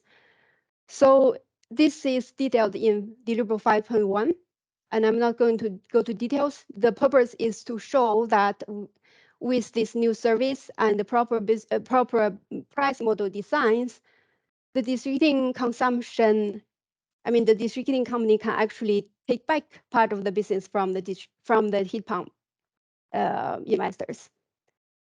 And the same as economic gains as well, and reduce the carbon emission. So the price model design is actually to serve for to prove that this new service efficiency, effectiveness, and there are enough reasons to go further to design further business models. Some common barriers and risks. For both Austria and Sweden, we categorize them roughly like into these following categories. Regulation is needs some transparent pricing and billing. Also changing the legal framework, for example, the funding for biomass boilers in Austria. And technical barriers or risks is about the technological shift, technological network scale up, or some other technical risks like control signal, and certain customers they are a bit against to digital solutions because of data and the security issues and so on. And the financial barriers or risks is always about the cost-benefit analysis and high cost of financing and so on. Organizational barriers and risks such as the collaboration level should be improved, and standardization of the product and service, and higher level customer engagement and trust. So some brief conclusions here is for Austrian case, the large-scale heat pump and district heating solutions provide the balances between district heating company and electricity markets, which is shown and approved by the profitability analysis. And for Sweden, is the heat pump and district heating solutions can provide flexibility via, for example, cost saving within the district heating sector. For Sweden, the most common way to use both heating options is to prioritize heat pump and use district heating connection for peak demand. And for Austria, well, the heat-only boilers are still dominant, but the shift to other generation components can be observed as well. Some flexibilization measures probably could be further developed and involved in the future. For example, the buildings as heat storage, the expansion of central heating facilities, utilization of existing central heat storage tanks, and additional electricity market participation. Some future work for Austria is that to test in different electricity markets about the impact of high electricity prices can be made in the future, and also to investment decisions correspondingly. Further sensitivity analysis concerning OPEX and fuel prices, for example, biomass can be done for the next step. For Swedish case is we propose different scenarios and different like logic change about the business models. So we need to validate, we need to talk to people, we need also do some more economic cost benefit analysis. The further step would be to implement one or several of them as agreed to real cases, probably other projects, for example, and it would be nice to sell certain solutions based on the proposed new business model designs. So I think that is from Caroline and me. We have our contacts here. Just feel free to contact if you have any questions. So thank you to all the speakers who have enlightened us through different business model approaches for different cases. And we have a question in Q&A for Khaled. So the question is, I will try to show it also. Yeah, it is, Khaled, do you think it would be possible to quantify one universal indicator of energy flexibility, able to take into all possible sources of flexibility in account? And what units would be the most appropriate to try and define such an indicator? Would it be energy, power, or would it be dimensionless? Yes, thanks for the question. That's really interesting questions, and we couldn't answer that immediately. Energy sources are differs. Water in the storage tank, that's a flexibility, the amount of water. The temperature inside room, that's a flexibility. So there is no simple solution other than that. For us, what is the energy? It's the megawatt hour as we see it. But when this equation came, actually, when she showed to me, our colleague, I looked at the dimensionless, and I was thinking, well, we never thought about that. We might be able to find another figure that quantify the flexibility better than energy, but what is it? So far, I didn't think about it, honestly, but if anyone has any insight or anything about it, it would be good.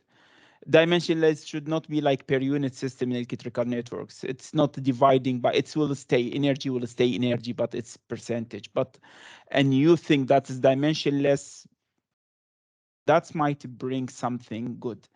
And why I like the dimensionless, because we have one problem with energy, does not show you the temporal location of the flexibility. Sometimes when I quantify everything with megawatt hour as a flexibility, as a building, as a storage, or as a network, I have a problem with where that flexibility is. Is it close to me? Is it far away? There is delay in transporting of energy, especially in district heating network.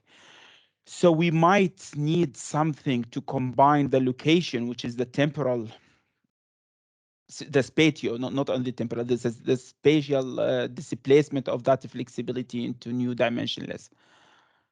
But I don't have the answer now. Sorry for, I think, Janne, I don't have my glasses. Yeah, thank you for your question, but for now, it's energy. For the future, I would love to combine energy plus the displacement of that flexibility. How far is it? And came up with a new unit.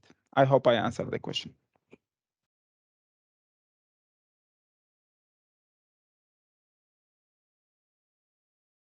Okay, so thank you for joining us for the first two sessions. We will be continuing with the third session at 1.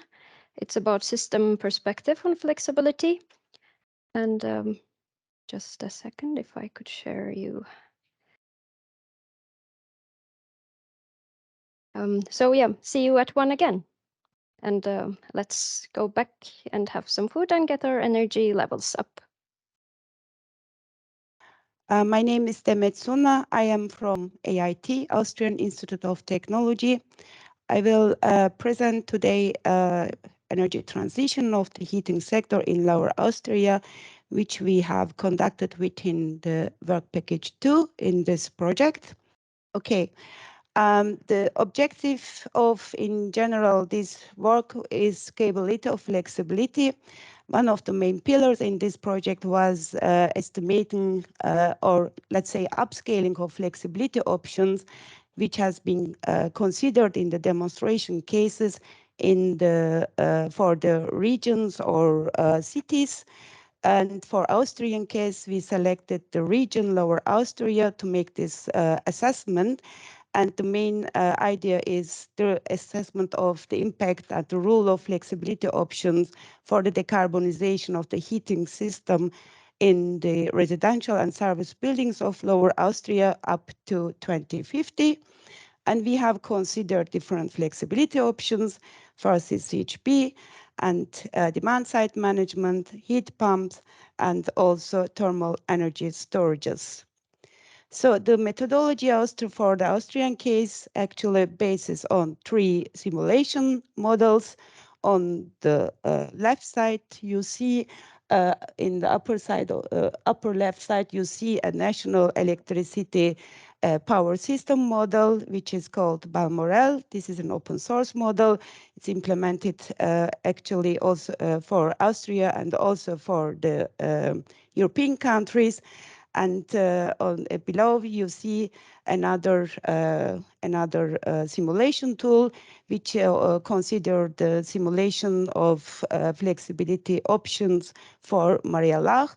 And my colleague in the morning session, Caroline, also mentioned this, and these all simulations are connected with each other from the input and output perspective.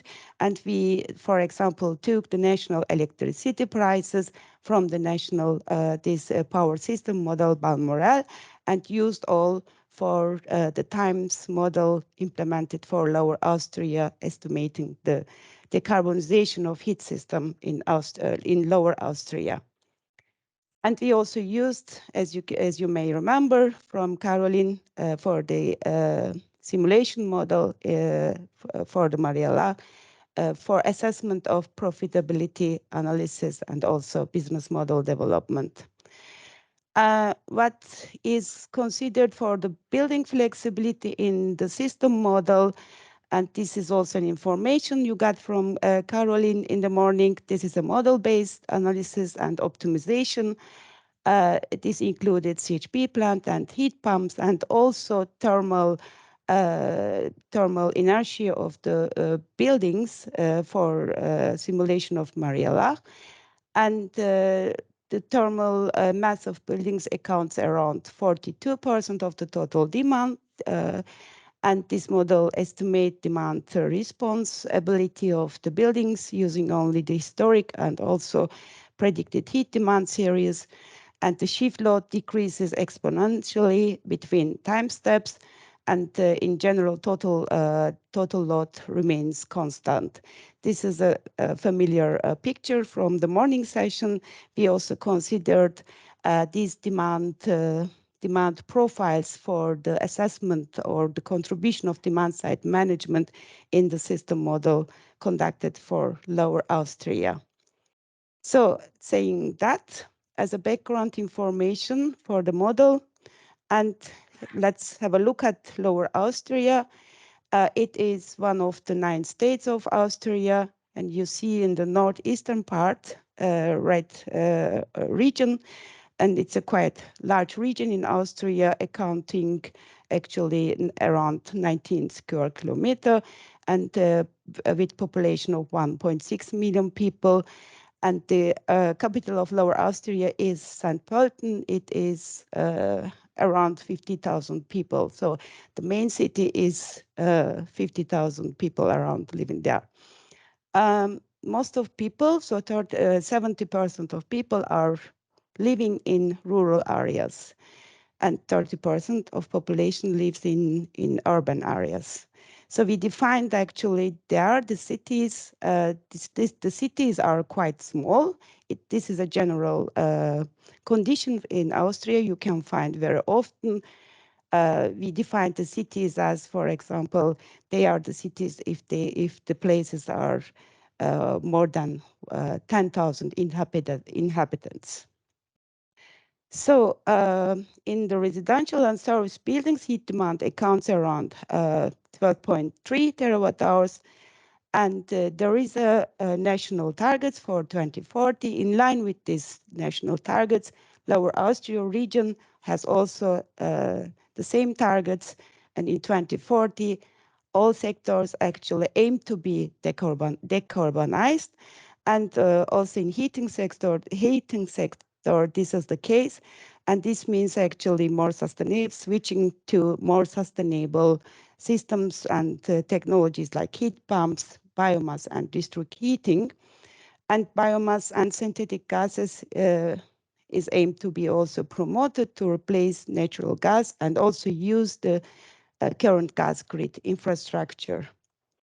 So you see here for the Lower Austria, the estimated heat demand by end use in the residential sector. These parts are for domestic hot water. In the rural area, around 16% are used for domestic hot water. The remaining part is for space heating. And in the urban areas, this is around 13% domestic hot waters, and the remaining part goes to space heating. If we look at the service sector, this changed a bit. It means the domestic hot water demands around 27 and 29%. So we, for the future projections, we designed two scenarios. One is 100 renewable energy scenario, and the second one is maximized flexibility scenario. These both are aims to carbon neutral society in 2040, and energy demand. From the energy demand part, we have considered demand side management in the renewable energy scenario, moderated penetration of demand side management, whereas it is in maximized flexibility is larger. And energy supply and flexibility options, and also in the conversation part, in the 100 renewable energy scenario, the flexibility options are considered as moderate, whereas this is in maximized flexibility scenario. So high acceptance and high contribution of flexibility options are considered. So now to the results. You see here the heating in the residential sector in rural areas. So 2017 is the state of art. That is our base year. 2030 as a transition year is considered. Actually in the deliverable, you can see all years, but for the presentation, we just took these three options, the three years, and 2050 is the target year. In 2050, you see here the role of air heat pumps. This is a quite large, and geothermal will be a dominant fuel in 2050, and the role of district heating can be seen in gray part here. So we also consider demand reduction. So thermal insulation is considered as a technology which produce negative energy, let's say. So demand can be reduced from this point to this point by using thermal insulation. So if we have a look in the residential sector, in the urban zones, this is actually also a similar picture. Here will also district heating will play a great role, and followed by air source heat pumps. So heating in the residential buildings I don't see the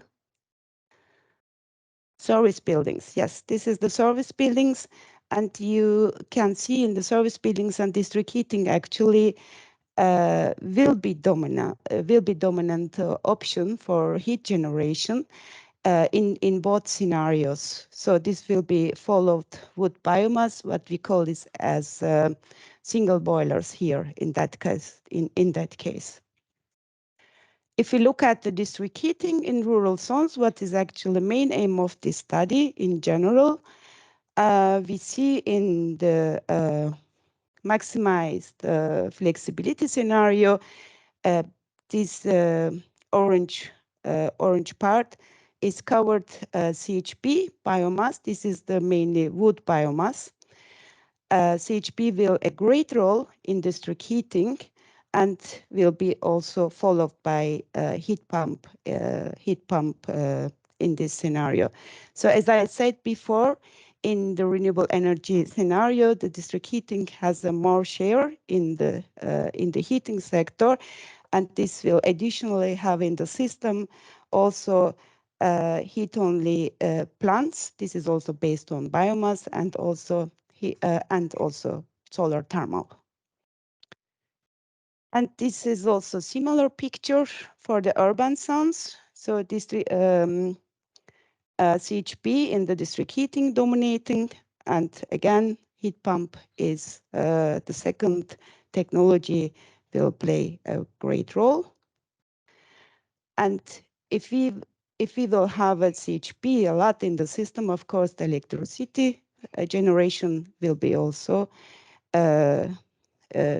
electricity will be also generated.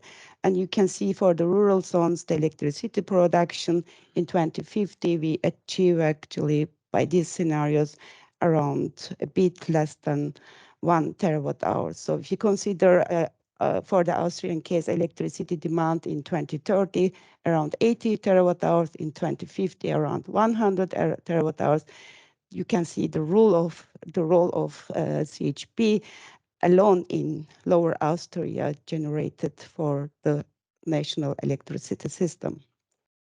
So I come to conclusions.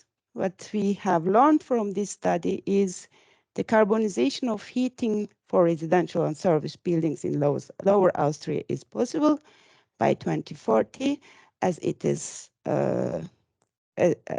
targeted by government, and expansion of heat pump and also district heating will dominate the system for the heating system. And in the service sector, district heating continues playing a fundamental role. And in the district heating sector, the share of wood biomass and air heat pumps are high in the long term, and the role of CHP plants increases. And the use of pellets and biogas in CHP can play a role in the transition years like 2030, 2037. And the massive use of CHP plants, of course, will contribute in electricity sector, and electricity will be generated, and this will also contribute in the decarbonization of power system. And in general, that's the rule, of course, for the simulation and modeling. Fuel prices, electricity prices are decisive for the model results. So our model data and these prices are based on the price assumption made in 2017 as a base year. And if you look at the demand side management, what will be their contribution in these scenarios? So they can produce a decrease of a peak demand, especially during the winter time, 7% in rest scenario, 15% in maximized flexibility scenario, and this accounts around 3 till 5% of the heat shifting. So that's all. Thank you very much. Okay, thanks for being patient with the presentations today and for changing the mics. And again, sorry for me being in the mask, but that is necessary right now. My name is Dmitro Romanchenko, and I was participating in this project as both an assistant coordinator, but also as one of the modelers who was doing some modeling activities and modeling tasks in one of the work packages. And specifically, I was working with understanding how to unlock flexibility potential in district heating systems. So let me tell you today about the work that we did and what type of results we can draw from this work. So a bit of a district heating info. So that's how usually district heating networks look like. And they usually comprise a number of heat generation units, such in this case of, for example, a heat pump or a combined heat and power plant or a heat-only boiler. And also they also have storages. And there is obviously a grid that delivers produced heat to the customers. And there is a number of customers that consume this heat. And flexibility in district heating systems can be achieved and exists on different levels. So this type of units, which is a heat pump or CHP plant, they can apparently adjust their generation and consume less or produce more heat, and vice versa, consume less and produce more electricity, depending on the type of the unit. There is also flexibility in the grid, so the actual water in the pipes can store energy. And also there consumers of heat, they can be flexible as well. So they can change their consumption depending on the time of day, and they can also be flexible. And the buildings themselves can store energy, so they can serve as a storage. Now, in this work, we were trying to address a number of objectives. And the first one was to understand how can a city's heating system develop in the future, and both including the district heating part and the individual heat technologies. We also wanted to study the connection between the heating and electric power sectors. And we wanted to analyze economic viability and utilization of the flexibility sources that we have in the system. So these were the main objectives of the work. And now I want to spend a couple of minutes on this slide so you all understand what the type of tool we use. So in this work, we use their optimization model. And in this case, it's a linear optimization. It's techno-economic for people who understand the meanings of these words. So I want to clarify it. It's a dynamic model. It has a variable time slice resolution, but in this specific work, we used 72 time slices per year. So the whole year is represented by 72 time slices. And we look up to our time horizon is between now and 2050.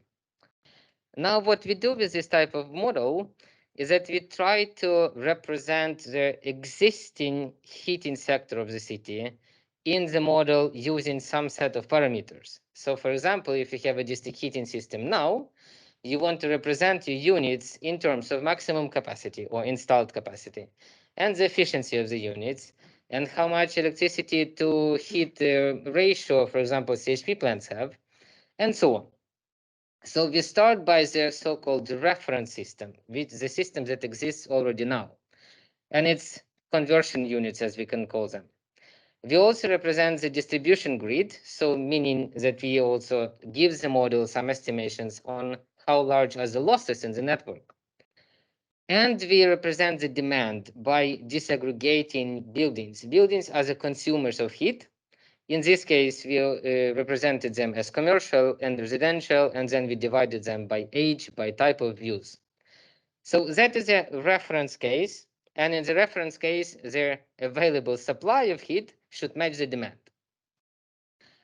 Now, what else we do? We let the model, since we want in the model to study the development between now and future, we let the model to invest in new heat generation and in new heat storage units. And those ones we also represent using a number of techno-economic parameters. So for example, if now existing units need to retire, the model needs to invest in something else. We also add to the model info, as we call it, on typical scenario assumptions. So if the demand right now in buildings is, let's say, 100 gigawatt hours, we can change the demand in the future because it's not certain. We also include in the model such inputs like energy prices, electricity prices, policies, taxes, maybe subsidies. All of this type of information, if available, we want to have in the model. And as a result of the model run, or as a result of a number of model runs, this is the type of info that we get as an output. So we can see the composition of the system as it is now, and as it will be in the future according to cost minimization, which is performed by the model. We will see the mix of units. We will see heat generation in every time step and in every year. We will see the running costs and investment costs in the new technologies. So it's pretty much of the information we would love to have if we are interested in how our city, how our system should develop.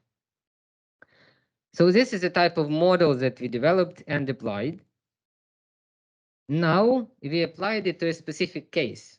And in this case, the city of Eskilstuna, where we are now, was taken as an example. And that's a middle-sized city, or probably in Sweden is kind of a bigger city. It has around 70,000 people. It already has a district heating system with a yearly demand or yearly production. No, that's a district heating provides 700 gigawatt hours of heat per year. and that constitutes 65% of the total heating demand of the city. Most of this heat comes from biomass. There is also a CHP plant and heat-only boilers, and there is already existing hot water tank that serves as a storage. Now, what we study here is that we want to understand, when we study, for example, the value of flexibility, in this case, we were specifically interested in storages. To study the benefits of storage, we need to compare some scenario without the storage to some scenarios with the storages, and that is how we value or estimate the value of flexibility. So we studied 4 scenarios. One scenario is called no TESS, which means no thermal energy storage. Another one, we only study, or we run the model with only existing one, the one that I just showed you, which is the accumulator tank and the network. Then we assume this is not realistic scenario. We assume that we don't have the storage, that it is existing, and we only let the model to invest in new storages, and we have all the storages. So this is the 4 scenarios for the modeling exercise. That's an important piece of information right now, because we did this work over the last 2 years, or more or less. And this is the type of information we let the model as an input. As you can see here, it's 72 time slices on the x-axis. So there's each time slice over the year. And the figures, or the lines on the figure, represent electricity prices in 2018, 30, and 50. You might be surprised, but these electricity prices come from another modeling that studies European energy system. And you clearly see that projected electricity prices for the future are estimated to be lower than the ones in 2018. Given the circumstances of the last half a year in the world, this might not be the case in the future, but we don't know. It is only important right now to remember that this was the input to the model, and the results that we are showing are reflecting this specific input. I will try to conclude in the conclusion section why is this important. In addition to the electricity prices and other fuel costs and everything, we also described our storage technologies, since it is important, as I represented you the scenarios. So we can categorize them as in 2 big categories, as of existing ones and investment options. So existing ones are the network itself and the existing water tank. And the investment options are storages in both multi-family buildings, in single-family buildings as a 2 different storage types, and in more of a conventional storages, like another large water tank, or a cavern storage, or a pit storage. And each of the storage types we have represented using the parameters you see now on the table. So that's a cycle efficiency, and that's a daily losses, or the maximum energy that can come in or out of the storage. So using all of these parameters, the model will be able to estimate whether it wants to or doesn't want to use any of the storages. I think I have come through all of the input data, so this is the time to present some of the results. So the first figure here, it's for the first scenario, which is no storage scenario. On the x-axis, you can see years, and on the y-axis, you can see the total heat generated in the city. On the legend, you can see some of the units which are called CENT, which is centralized at the end. Some are RSD and some are COM. RSD is residential, COM is commercial. And basically, biomass CHP stands for itself. So it's a biomass CHP plant which is centralized. Looking on the figure itself, we can see that nowadays, a lot of energy in the district heating part comes from the biomass CHP, and some part of energy comes from heat-only boilers, which is expected as it is the reference case.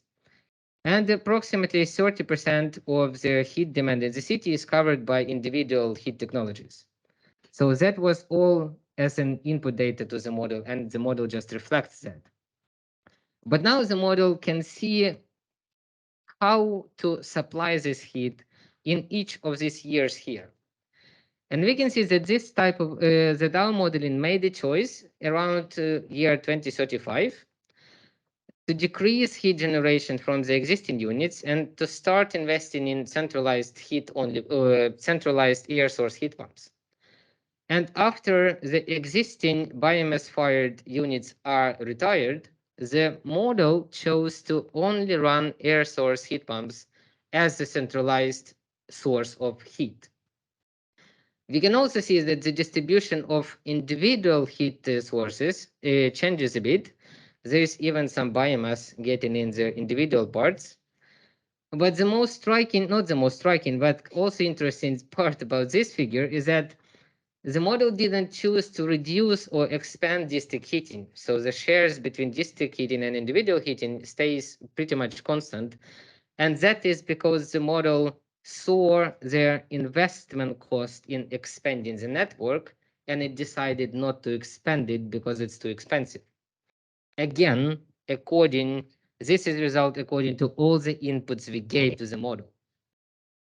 So that's how it looks, the development of the heating sector. Just representing the previous figure in a bit different light, you can see that in 2018, the city of Eskilstuna has some kind of a balance in between consumed electricity for heating and generated electricity from the CHP plant. And then up until 2030, there will be a net profit or a net balance of selling electricity to the grid. But after 35, the city of Eskilstuna is projected to have a lot of dependence on imported electricity, which might cause a problem for the city. Now, this is a quick slide on how the model works and how it sees different electricity prices and works with flexibility within the year. So when you can see here, that's a little example. That's August, and that's weekend night and weekend peak. So that's just a different time slice. But the striking thing is here that with high electricity prices, the model chooses to run a biomass CHP and produce heat and electricity. So it benefits from selling electricity at higher price. But when the price is lower, it rather chooses to run heat pumps, which is logical. Now, just a few more slides on their part when we compare storages or when we compare scenarios with storages. As expected, having a storage in the system, even including the investment cost, brings positivity or brings savings to the system.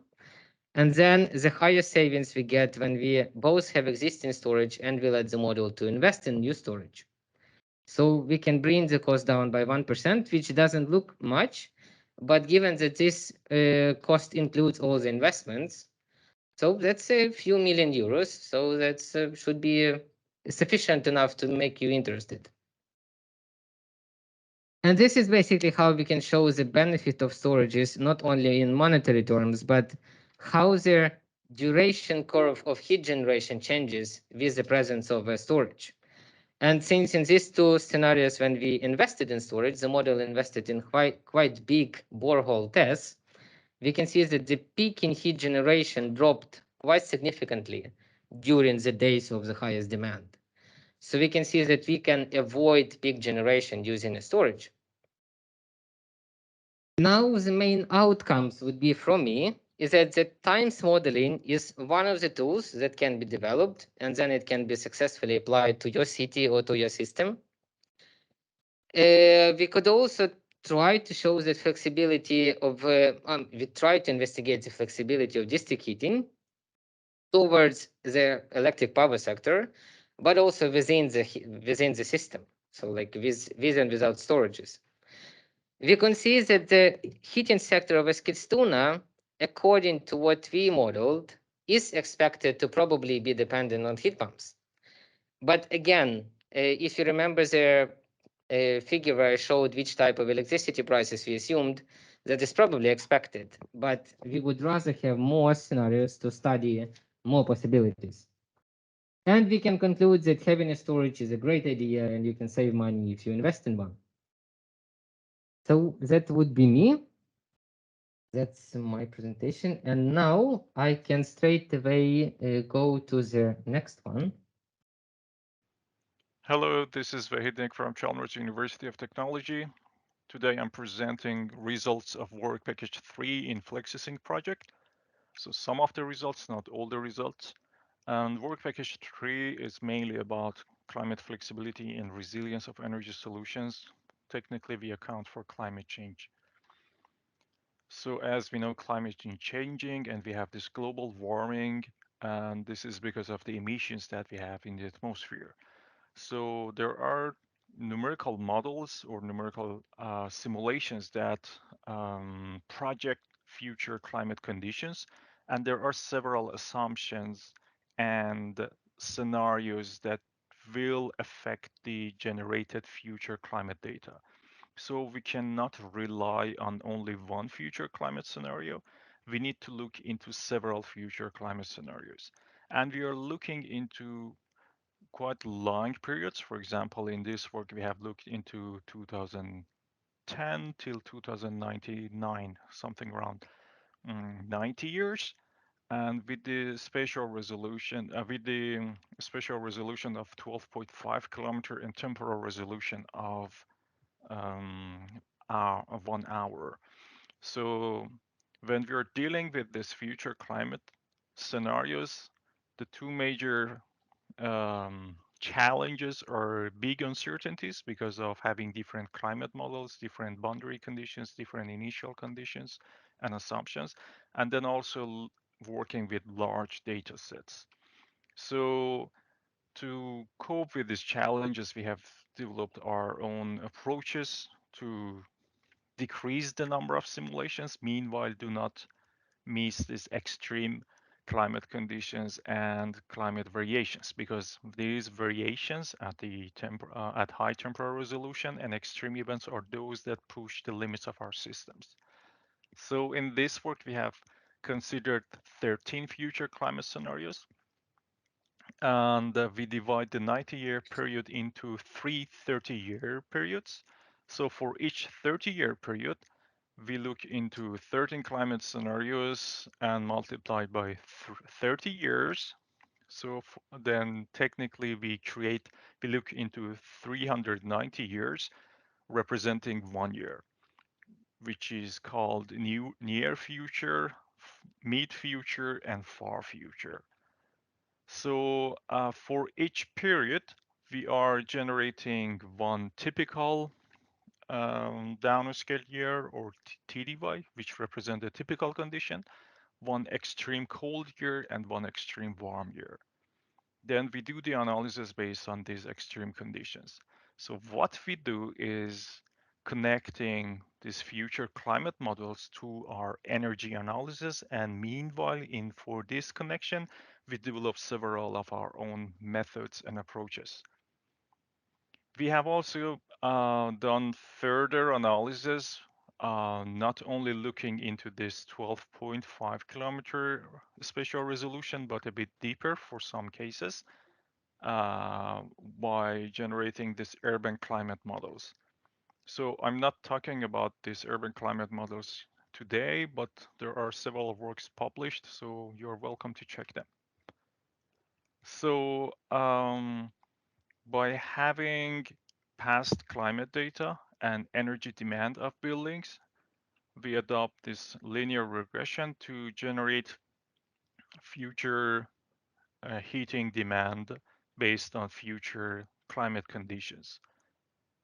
Then for each case study, we have future heating demand for that 3 periods for typical conditions, TDY, extreme cold year, and extreme warm year. But in this analysis, since we are looking mainly into these heating dominated areas, we focus mainly on typical and extreme cold year.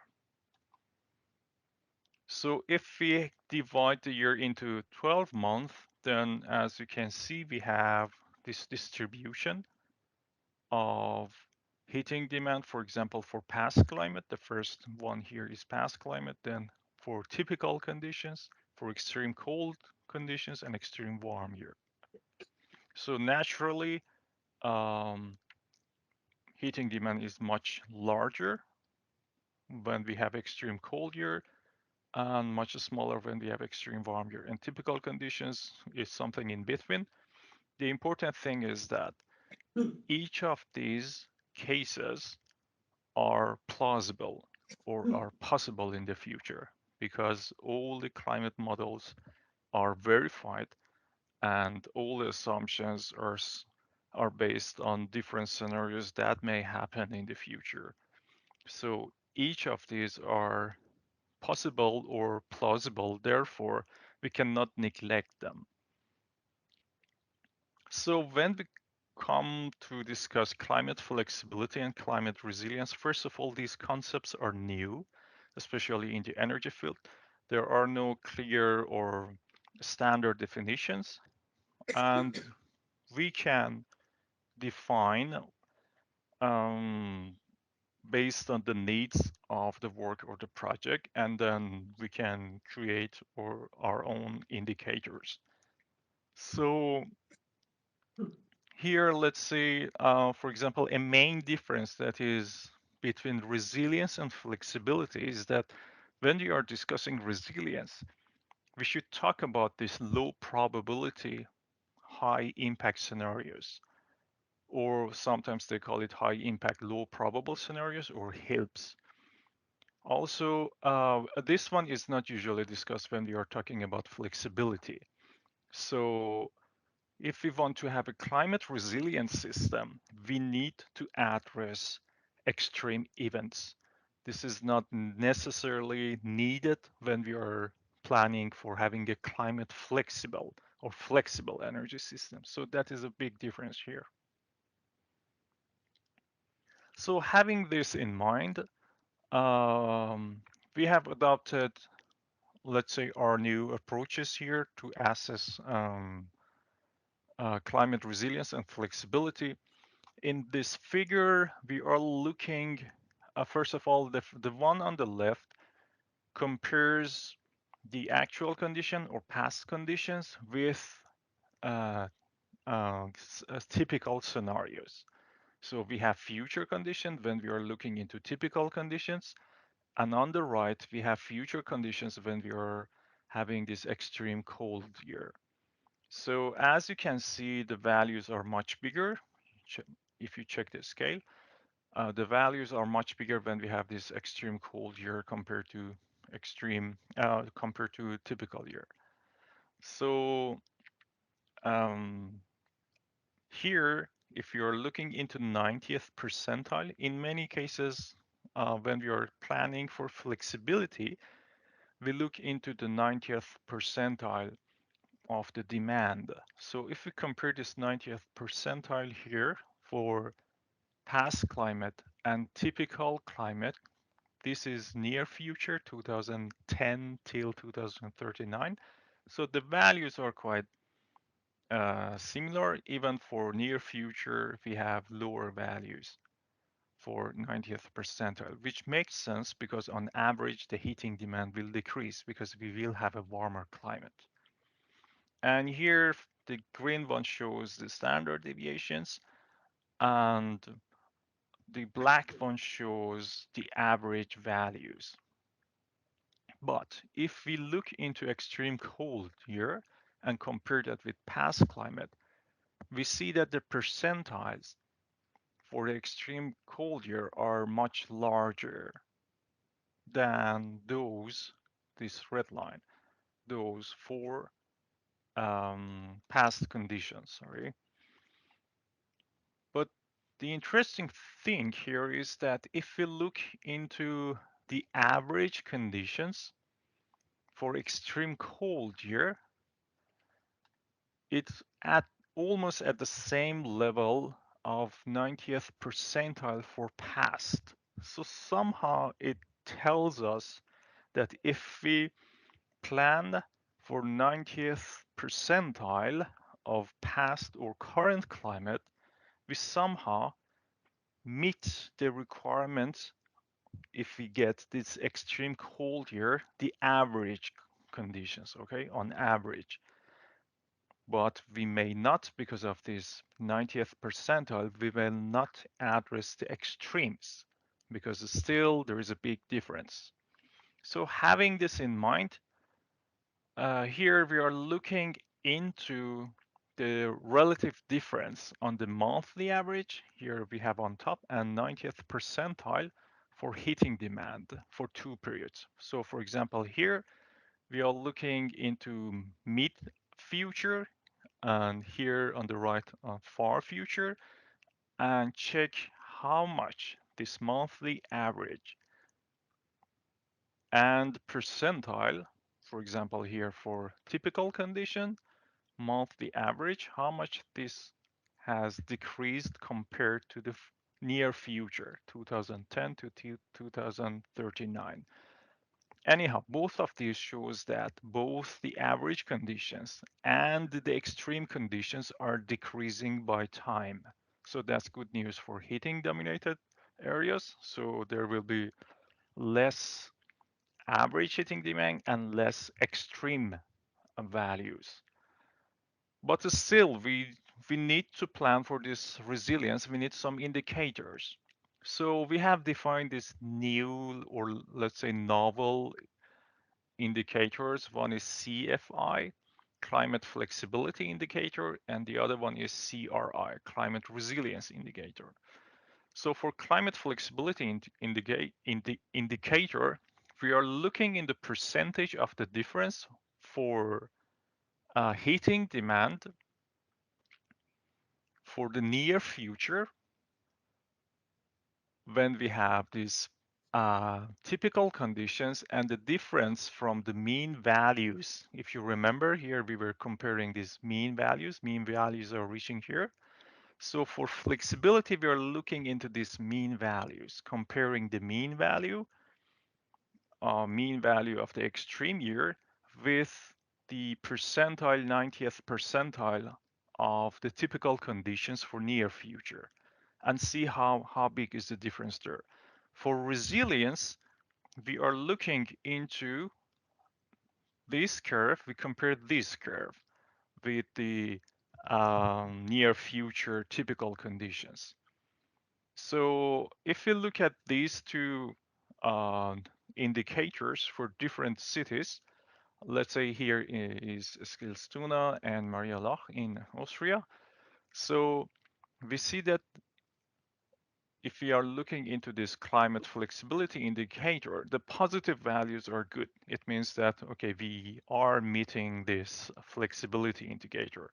So if it means that if we design for addressing this 90th percentile in near future conditions, most probably we will have address, let's say, the flexibility for far future as well. And we will address that in a, let's say, good quantity. We have almost positive value all the time. But the resilience indicator, still we are missing that. So there is something around 20 to 30% difference. So it means that we need to improve the system to make it 100% resilient. But even by time, since the weather is getting warmer, this resilience, the indicator is become, let's say the difference become smaller.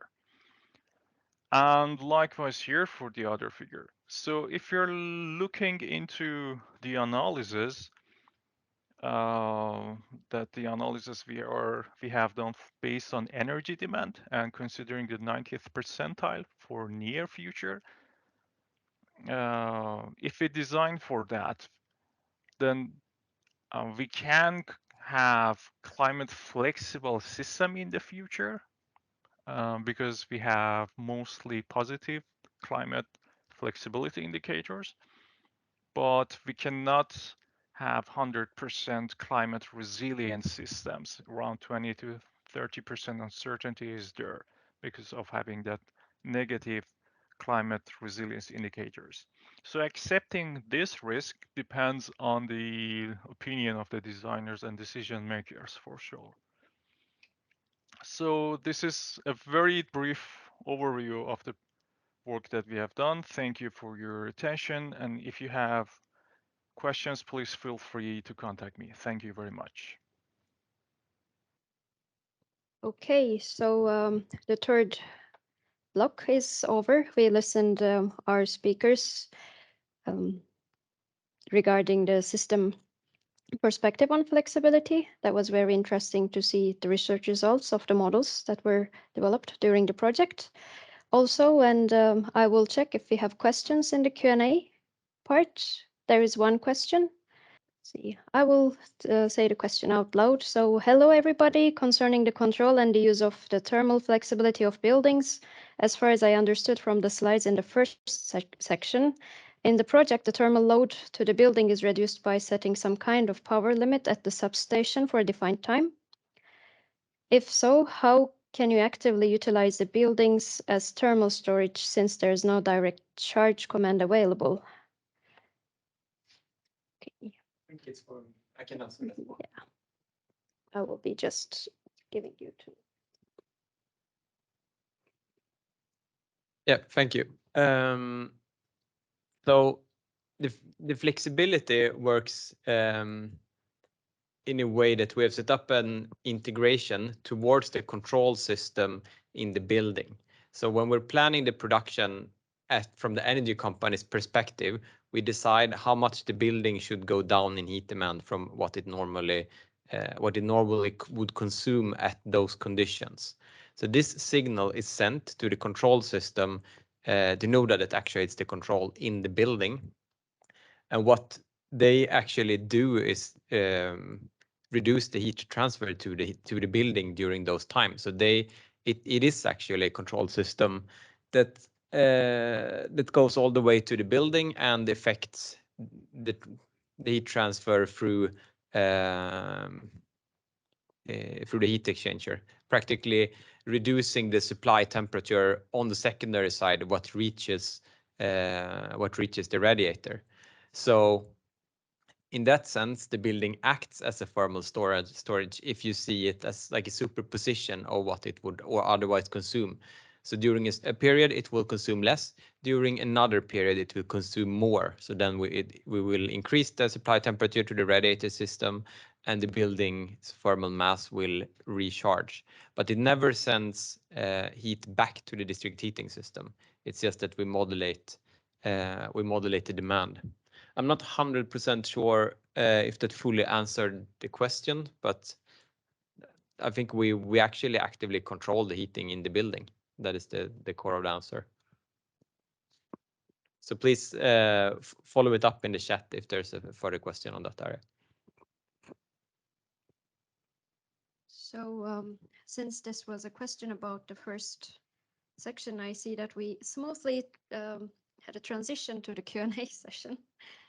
We do not have further questions in the session, but if feel free to jump in and put your questions in the Q&A section.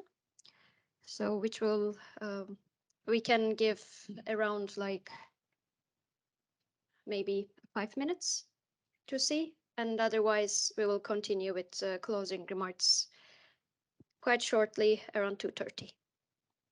But yeah, we will come back to you in around like 5 minutes.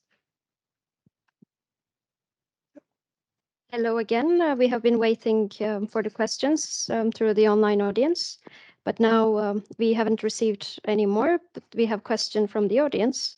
So please go ahead and ask your question, if that would be possible through the mic.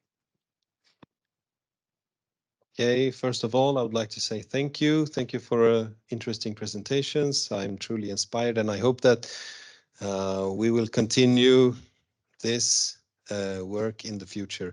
I'm industrial PhD student Pontus Netzell, working for the local energy company Eskilstuna-Strängnäs Energi och Miljö. The question I have is about the utility feed platform or tool. I've heard and I've understand that you sometimes will lower the temperature of the secondary side and then afterwards drastically increase it. Do we ever increase it on the other way around, like you preheat the secondary side? Is this also an option in your in the tool? Does it happen? Yes, well, the optimization finds the optimal way to run the system given the constraints that it has. And it does it, it kind of does it all the time, because it's usually a cycle that you one period during the day have higher temperatures and another period during the day you have lower temperatures or lower production costs, I mean. And what you do then is during one of the periods you reduce the heat demand, and during another period you increase it slightly. And this often cycles day after day. So what came first, really? You do them every second time. So yeah, that's the answer. Thanks. Oh, perfect. Do we have further questions from the audience? Because which will make us go towards the last part of our conference, closing conference of the project, the closing remarks. That part will be discussed by which I can maybe show. Okay, this is happening to me as well. I cannot move the slides. Instead of my colleague Dima, it will be Johan who will be providing the perspective from Sweden. Demet and Raf Roman will be talking about the Austrian perspective, and then from Spain it will be Pau who will be sharing the outcomes of the project.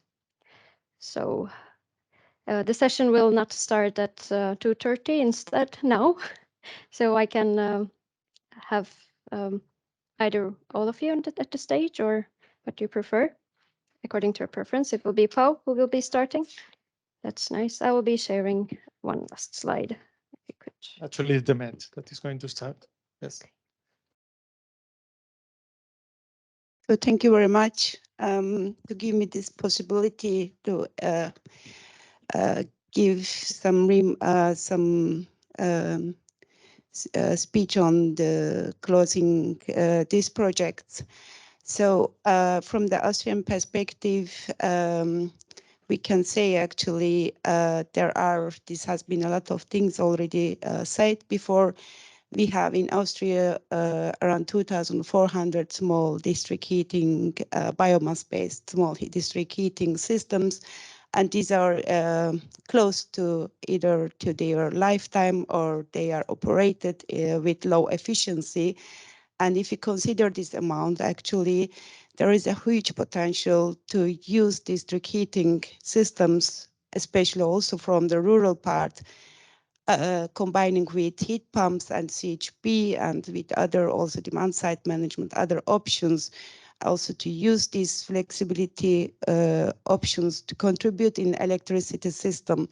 We have we have ambitious targets, so international, but also specifically in Austria in 2030, electricity demand should be covered 100% by renewables. So it is in a target in balanced way. And we should use actually all possibility, all solutions to contribute to achieve these targets. And the recent developments and situation in energy, in heating, and also in electricity systems has shown us how important it is to diversify our systems. So not only electricity and also in all possibilities in heating systems as well. What we have learned from this project is how important the collaboration research with implementing areas. So in this project, we came together from universities, from research centers and utilities, and also developing companies. And I think it's a good collaboration to make the solutions faster, to understand each other, and implementation is very important. And I hope these kind of projects continue further.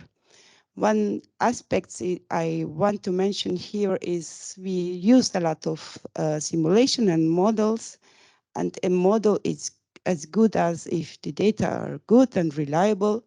And we had as a researcher possibilities to use real data in this project.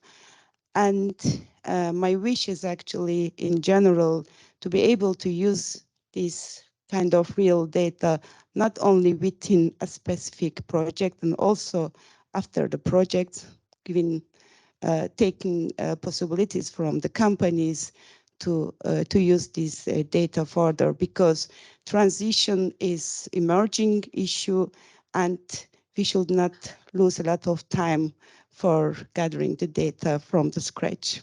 This is one point I want to mention here. And one of the questions for the closing remarks was what can give Flexi-Sync to stakeholders? And considering these 2,000 around small district heating companies, operators in Austria, we actually designed a support tool, decision support tool. You see in the background snapshots from this tool, but actually we could achieve to put in the online as well. Today, my colleagues at Austrian Institute of Technology prepared.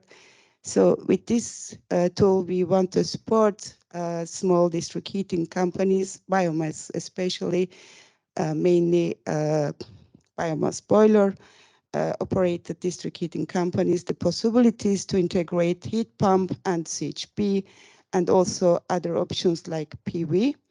And this tool you can try. There is some need for corrections, likely need for corrections, but in the coming days will be actually prepared and will be offered to use for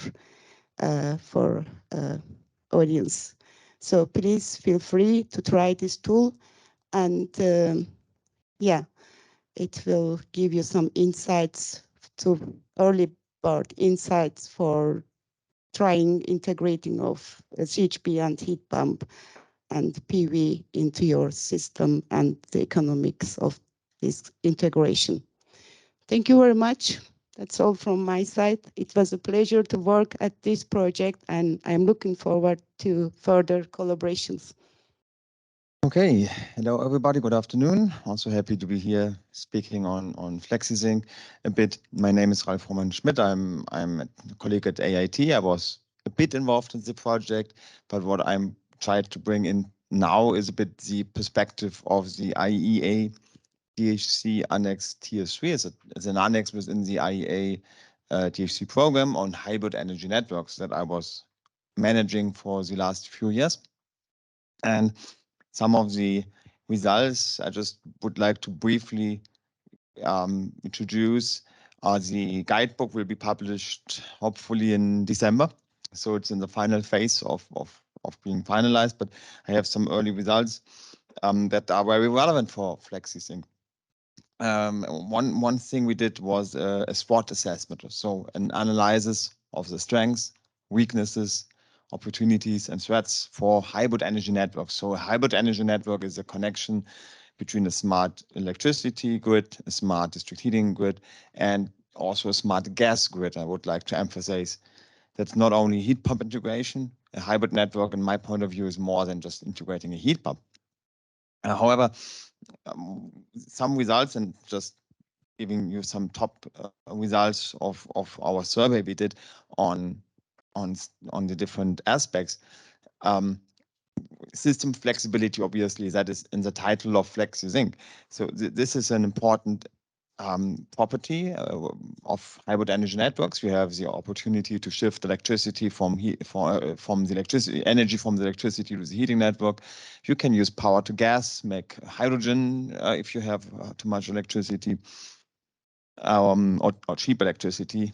But also one important point also in the hybrid energy network, what a lot of people tend to forget, if you do hydrogen, the process of generating hydrogen is only 70–80% efficient. So the remaining 20–30% is waste heat. So using waste heat from electrolysis process is an important, or could be important, sector coupling point that is very often forgotten. And so the system flexibility was rated a lot, or was evaluated most relevant from various stakeholders we had a survey with. The question if the system flexibility is cost efficient. Especially, it might be more in a future energy system where you have even more photovoltaic, even more wind. However, there might be competing flexibility options like electric vehicles. That is always something we need to look at if we take looking into flexibility, but also electrolyzers to create hydrogen might be also flexible competitor to a heat pump if you don't need heating maybe. The second strength that was very much rated positively was the decarbonization of the district heating network. Since if you are able to introduce a heat pump, if you're able to use waste heat from electrolyzers processes, you can decarbonize your district heating network, obviously. It's not the only, we need also to consider other waste heat sources. We need to consider solar thermal, for example. There's many technologies we can look at. So we should not only focus on electrification. And I got some numbers here for electrolyzers. If we use waste heat from electrolyzers in a 2040 scenario with the current plans of the national member states of ramping up electrolyzers processes in the future, Austria might be able to cover 12% of its district heating demand by waste heat from electrolyzers. Sweden, 21, Germany, almost 60, and Spain, I mean, there is very little district heating in Spain. And there's a lot of PV in Spain, so you can flood district heating with electrolyzers waste heat. It's 1,000%, I guess, you can cover in from district heating waste heat, from waste heat from electrolyzers processes. So these flexibilities, this hybridization might be a big strength of thinking all these vectors together. One of the big weaknesses comes now with complexity in terms of the system gets more complex. We have much more stakeholders we need to consider. We do not have the workforce of understanding and building these systems. We need people installing heat pumps, people installing these components, storages, and so on, and they are not available. You sometimes are not even able to buy the technology because they have long time to deliver. And other weaknesses are the current market signals, taxes and tariffs in the electricity system. Also, regulatory frameworks are not very well suited for sector coupling. I'm a bit over time, but I hope I still have a bit of time. So coming to the future perspective. So these things are like immanent to the energy system, or to the flexibility, or to the hybridization of the energy system. If you look into the future, complexity could be handled with increasing digitalization. We talked about digitalization a lot, so that helps us and helps the stakeholders to handle complex systems. We might see even better price signals, as it has been emphasized. The investigations within Flexi-Sync has been done in the last couple of years. So electricity prices has been used from 2018, for example, or even earlier. Now, if you would do the same assessment with current electricity prices, the results definitely will be different. So there is for sure a demand for follow-up investigations. So we need also one other opportunity when it comes to hybrid energy network is that we see more and more demonstration projects coming. A couple of years ago, people were talking about heat pump integration and about electrolyzers. Now these systems are installed and upcoming. So especially powered to X, so electrolyzers, but also not only pure electrolyzers, as I said. I would emphasize, if you build electrolyzer, you should also use the waste heat. Although it's maybe just an experimental facility, but making people aware that the waste heat is an important point could be a big opportunity for district heating and for hybridization. And obviously, one of the big opportunities when it comes to hybridization is more photovoltaics, more wind energy in the overall energy system, gives you more demand for flexibility at the end. This is an important point as well. A final point, so that's why district heating and hybridization of district heating networks could be endangered. One of the main points is silo thinking and possible disruption of existing business cases. So the district heating operator might see third parties involved in their district heating system that they might not be so happy with in the past, but they might get adapted in the future if you have waste heat suppliers, if you have service providers for operating. And we saw that very nicely for the presentation from the Swedish, from Reis, the presentation, that the people are afraid of having other people operating their systems. So this is quite a disruption of the status quo. What we also see very much in the system is greenwashing. If people say we are net zero anyways, and then they might buy CO2 compensation certificates of companies that build windmills in Africa for compensating CO2 footprints in Europe, and that's a threat because people say, oh, we are already green, but maybe they are not. Further threats, there's a lot of uncertainties when you look at these. And we discussed a couple of uncertainties today: electricity prices, climate change, market situation. So this is a risk for long-term investments. And one of the final points, if we go for a pure electrification with very low COP, so taking air heat pumps, for examples, we have ending up having huge electricity demands. And the systems are not able to cover huge electricity demands. And I now for some examples in Austria, where Austria has a target of 100% renewable electricity in 2030.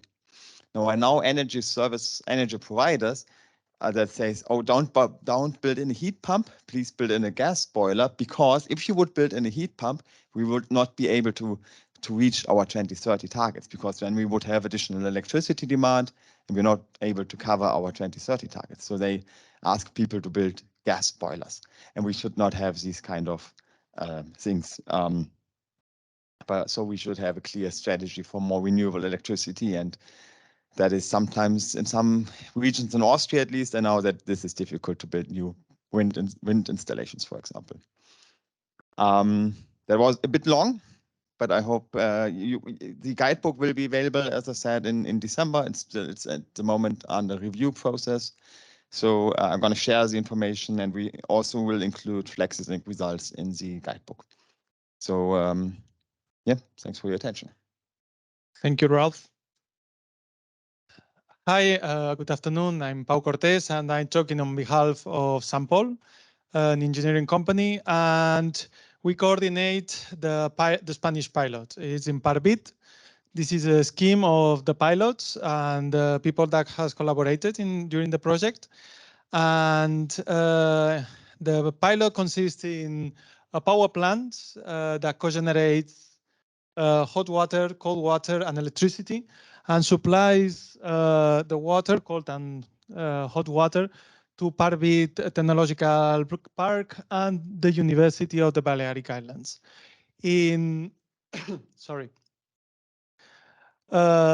For this pilot, we ran 3 simulations: a simulation for the power plant by Utilifit, district heating was simulated by Luleå University, and we simulated the demand. So the conclusion that we extract from this pilot is that, first of all, we conclude that the flexibility has a big potential for savings. However, the demand forecast has to be good. You need a very good demand forecast because otherwise, instead of saving, you can spend more money in the flexibility. So, and demand forecast relies on good quality data. So good quality is so important for that. And last one, singular customers. We used a pool, a heated pool, as we have singular customers. They have a huge potential as flexibility clients, since sometimes they can move their demands and they don't care about that. I mean, a good communication with singular clients can help you a lot in flexibility. And last but not least, I would like to say that it's been a wonderful consortium and very easy to work with everyone. So thank you very much for your collaboration. Yeah, for those of you who didn't listen to the first part, my name is Johan Kensby. I'm CTO and one of the founders of Utilifeed. And we've been working in Work Package 4, developing the tools for optimization. Now I'm here to speak on behalf of the Swedish partners and the takeaways. And one big thing that is changing right now is that the energy systems are becoming more and more complex. They are dynamic. The prices shift all the time. A lot of new technologies are coming. Sectors are becoming more and more interconnected, like district heating, cooling, and electricity. But as we also heard, it's very connected to gas and in the future maybe hydrogen as well. So this once again stresses the importance in having a system perspective in everything you do. When you make an analysis, how you should control something, what you should invest in, like what business model you design, always think of the system perspective and try to design something that is good for the system so everybody wins on it. Because if the current business models and the way of operating, if they give incentives to do things that are good for one party but bad for the system, we need to change that. And flexibility is a good case where you need such a change in order to make it happen on big scale. One other main takeaway here is that it works, and that is something I'm very happy to say. It's been, even though it's such a complex system, many people have worked with big analysis on what we should invest in for the far future, how resilient we'll be, what should the business model be for flexibility. And it's a lot of uncertainties, but we can do those analysis.